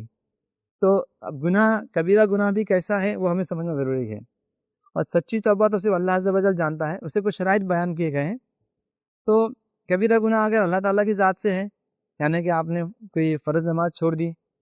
آپ نے کوئی روزہ چھوڑ دیا، تو اگر اس کا تعلق اللہ تعالیٰ کی ذات سے ہے، جو اللہ تعالیٰ نے جو فرائض یا جو احکامات بتائے تھے آپ نے وہ چیزیں نہیں کی ہیں، تو پھر اگر اللہ تعالیٰ سے اگر آپ سچی توبہ کرتے ہیں، سچی توبہ کا مطلب یہ ہوتا ہے کہ آپ واقعتاً اس کے اوپر نادم ہیں، شرمندہ ہیں، اور آپ کو افسوس ہے کہ آپ نے وہ گناہ کا کام کیا ہے، اپنی ذات کے اوپر ظلم کیا ہے، اور آپ اس کام کو واقعتاً چھوڑ دیتے ہیں، اور یہ اللہ تعالیٰ سے وعدہ کرتے ہیں کہ میں دوبارہ یہ کام اب کبھی نہیں کروں گا یا کروں گی۔ یہ پورے مکمل ارادے سے اگر آپ یہ دعا کرتے ہیں تو اس کے امکانات ہے کہ اللہ تعالیٰ پھر دعا کو قبول فرما لے، بشرطے کہ اس کا تعلق اللہ تعالیٰ کی ذات سے ہو یا اللہ تعالیٰ کے احکامات سے براہ راست ہو۔ اگر وہ گناہ کا کام، وہ گناہ کبیرہ بندوں سے تعلق رکھتا ہے، یعنی کسی کے اوپر آپ نے ظلم کر لیا، کسی کو آپ نے جھوٹ بول کر مال بیچ دیا، کسی کے بھولے پن کا فائدہ اٹھا کے آپ نے اس کا مذاق اڑا لیا، ایسا کچھ بھی گناہ، کسی غیبت آپ نے کر لی ہے، تو آپ کے لیے اس شخص میں ضروری ہے کہ پہلے والے شرائط کے ساتھ میں آپ کو اس شخص سے بھی معافی مانگنی پڑے گی اور اس نے آپ کو معاف کرنا پڑے گا، تب جا کے ہو سکتا ہے کہ انشاءاللہ اللہ تعالیٰ اس گناہ کی وجہ سے اسے کل قیامت کے روز سزا نہیں دے گا یا جہنم کی سزا سے نہیں ہوگی، انشاءاللہ العزیز. السلام علیکم. السلام علیکم. کسی چیز کا انلمیٹیڈ یوز کرنا جیسے mobile gadgets cigarette habit form جس سے ہوتی اس کا اسلامک علاج کیا ہے وہ ہیبٹ اب ڈسٹرائے کرنے کی؟ میں نے سوال کیا کہ کسی چیز کی انسان کو ایک عادت ہو جاتی ہے، اس کو ہم ایڈکشن بولتے ہیں، کہ اس کی یہ عادت بن جاتی ہے. اب اس عادت کو ہم دور کرنا ہے تو اس کا کیا معاملہ ہے، اس سے کیا طریقہ ہو سکتا ہے؟ جیسا کہ عام طور پہ آج لوگ موبائل کے ایڈکشن ہو گئے ہیں، اس کے عادی ہو گئے ہیں، یا کچھ اپلیکیشنز ہیں، یا کچھ اور سگریٹ نوشی یا شراب نوشی اس کا معاملات ہیں. سب سے پہلے تو ہمیں اس چیز کی اہمیت تو سمجھنا پڑے گا کہ وہ غلط چیز کیا ہے، اس کے کیا نقصانات ہیں. اس چیز کے تعلق سے ہم لوگوں کے اندر برین اسٹارمنگ کریں، اس شخص کو بتائیں کہ اس چیز کو جو وہ استعمال کر رہے ہیں اس کو اگر آپ حد سے زیادہ اگر استعمال کرتے ہیں، اس کا بیجا استعمال اگر آپ کرتے ہیں تو اس کے کیا نقصانات آپ کو ہو سکتے ہیں، کس طریقے سے آپ کا ٹائم ویسٹ کر رہے ہیں، آپ کا مال ویسٹ کر رہے ہیں، آپ کے قریبی لوگوں سے آپ دور ہوتے جا رہے ہیں، آپ کے صلاحیتوں کو آپ ختم کرتے جا رہے ہیں، کم کرتے جا رہے ہیں، اور آپ اپنے ہاتھوں سے ہی اپنی زندگی کو ہلاک کر رہے ہیں. اس طریقے سے یا اور بھی طریقوں سے آپ اس چیز پر شخص کو سمجھائیے، بتانے کی کوشش کیجیے کہ اس کی وجہ سے آپ کی ذات پر کیا کیا نقصانات ہیں، اس دنیا کے اندر بھی اور اس آخرت کے اندر بھی. اور کچھ عادتیں ایسی ہوتی ہیں جس کا اثر اس کی ذات تک محدود نہیں ہوتا ہے، اس کا اثر دوسرے لوگوں پر بھی ہوتا ہے. مطلب وہ خود سے بھی اس کے اوپر افیکٹڈ ہوتا ہے، اس سے بھی وہ انسان اس کے بری چیزوں کی وجہ سے اثر انداز ہوتا ہے، اور دوسرے لوگ بھی اس کا نقصان بھگتتے ہیں. یعنی کوئی شخص اگر سگریٹ پیتا ہے، خود تو اس کے پھیپھڑے اور اس کے جسم کے وہ نقصان کرتا ہے، اور جس کے سامنے وہ پھونکتا ہے وہ انسان میں بھی تکلیف کا باعث ہوتی ہے. آپ اگر گٹکھا کھاتے ہیں تو آپ کے منہ سے بدبو آتی ہے، تو سوچیے جو آپ کے سامنے جو آپ کی بیوی ہوگی، آپ کے بچے ہوں گے، ان سے جب آپ بات کریں گے تو کس طریقے سے وہ آپ کو محسوس کریں گے. مطلب آپ خود بھی وہ غلط کام کرتے ہیں، اور آپ نے دوسرے لوگوں کو بھی آپ کے اس غلط کام کی وجہ سے ان کو بھی نقصان ہوتا ہے. اس طریقے سے آپ اس شخص کو سمجھانے کی کوشش کیجیے کہ کس طریقے سے یہ چیز اس کے لیے بھی نقصان دہ ہے اور دوسرے کے لیے نقصان دہ ہے. دوسرا طریقہ یہ ہے کہ آپ اسے صحابہ کرام کے واقعات سنائیے، کس طریقے سے دور جاہلیت میں وہ لوگ بہت غلط عادتیں ان کے اندر تھیں، یا بہت غلط رسم و رواج ان کے اندر پائے جاتے تھے، یا جاہلیت کی غلط طریقے ان کے پاس تھے. لیکن جب اسلام آیا تو انہوں نے فوراً اس چیز کو چھوڑ دیا. جب شراب کا حکم ہوا کہ فوراً چھوڑ دو، تو صحابہ کرام نے اپنے گھروں کے جتنی شراب تھی، جتنے مٹکوں میں شراب تھی، سب کو الیل دیا. اب انہوں نے سوچا نہیں کہ اب شراب جتنی بنائی ہوئی اتنی پی لیں گے پھر پھینک دیں گے. ابھی پی رہے ہیں گلاس میں، جتنی گلاس میں وہ بھی نہیں، جتنا تھا گلاس میں اتنا پھینک دیا، پلانے والے نے پھینک دیا. بیک وقت جب حکم آیا تو فوراً اس سے کیا ہو گئے، وہ دور ہو گئے. جب کہا گیا کہ سود سے ہٹ جانا ہے تو بالکل سود سے ہٹ گئے. تو اس طریقے سے آپ صحابہ کرام کے واقعات ان کو سنائیں کہ اس طریقے سے صحابہ کرام جب اس چیز کا ارادہ کیا تو فوراً اس سے وہ چھوٹ گئے، اور اس سے وہ دستبردار ہو گئے، اور اس سے ان کو کیا فائدہ ہوا. کیونکہ جب کسی گناہ کے اندر اگر آپ ملوث ہوتے ہیں تو یہ یاد رکھیے کہ ہم اگر کوئی گناہ کرتے ہیں اور اس گناہ کے اوپر ہمارا تسلسل، اس کے اوپر ہمارا کنٹینیوشنس اگر ہوتا ہے، تو جب تک آپ اس گناہ کے اندر ملوث ہیں تب تک آپ کو ہر وقت، ہر لمحہ، ہر سیکنڈ اس کا عذاب، اس کا گناہ ہو سکتا ہے. مطلب اگر آپ شرابی ہیں، آپ کی شراب کی عادت ہے، اور آپ شراب پیتے رہتے ہیں، یا آپ جھوٹ بولتے ہیں، یا آپ غیبت کر رہے ہیں، یا آپ کو داڑھی رکھنا ضروری ہے، آپ داڑھی رکھے ہوئے نہیں ہیں، اور آپ داڑھی کو تراشتے ہیں یا باریک کرتے ہیں یا پورا ختم کر دیتے ہیں، تو اس کے نہ رکھنے کی وجہ سے اب وہ گناہ جو ہے آپ کو مسلسل ہو رہا ہے. ہر لمحہ آپ اللہ تعالیٰ کی نافرمانی کے اندر ہیں، ہر لمحہ آپ اللہ تعالیٰ کی نافرمانی، اس غلط کام کے اندر آپ ملوث ہیں. تو ہو سکتا ہے کہ مسلسل آپ کو وہ گناہ ہوتے رہے گا. اسی طریقے سے جو شخص کسی چیز کا عادی اگر رہے گا تو جب تک وہ عادت اس کے اندر قائم رہے گی اسے اس کا گناہ ہوتا رہے گا. اسی کے برعکس اگر کسی شخص کے اندر نیک عادت ہے، اچھی عادت ہے، نیک کام وہ کرتا ہے، لوگوں کو اچھی باتوں کا حکم دیتا ہے، تو جب تک وہ عادت اس کے اندر قائم رہے گی، تو اگر وہ داڑھی رکھ لیتا ہے اور مسلسل وہ داڑھی رکھ رہا ہے، تو جب اس نے رکھا ہے تو اللہ تعالیٰ اس کے بدلے اس کو نیکیاں بھی دے گا، اس کو اجر ثواب بھی دے گا. تو اس طریقے سے آپ اس شخص کو سمجھائیے کہ اس سے کیا نقصانات ہیں، صحابہ کرام کے واقعات سمجھائیے کہ وہ اس طرح، اور اس کو یہ بتائیے کہ اس چیز وہ چیز تیرے لیے نقصان دہ ہے اور تیرے اعزہ و اقارب کے لیے وہ چیز نقصان دہ ہے. تو انشاءاللہ ہو سکتا ہے کہ وہ شخص اس چیز سے فوراً باز آ جائے اور اس چیز کو وہ رک جائے. کیونکہ ہم جانتے ہیں کسی بھی چیز کا بیجا استعمال یا زیادہ استعمال ہمارے لیے نقصان دہ ہے. پھر وہ اچھی چیز بھی اگر ہوگی تو ہم جانتے ہیں کہ وہ زیادہ نقصان ہوتا ہے، چاہے وہ حلال چیز ہو یا حرام چیز ہو. کسی کا بھی ہم دیکھتے ہیں کہ زیادہ استعمال جو ہے وہ ہمارے لیے نقصان دہ ہے. تو اسی پر اپنی بات ہم ختم کرتے ہیں. اللہ سے دعا کرتے ہیں کہ اللہ تعالی ہمارے یہاں پہ جمع ہونے کو اور بیٹھنے کو قبول فرمائے، اور اسے ہمارے نجات کا باعث نجات کا ذریعہ بنائے. آمین. وآخر دعوانا الحمدللہ رب العالمین. سبحان ربک رب العزۃ عما یصفون والسلام علی المرسلین والحمدللہ رب العالمین. السلام علیکم ورحمۃ اللہ وبرکاتہ.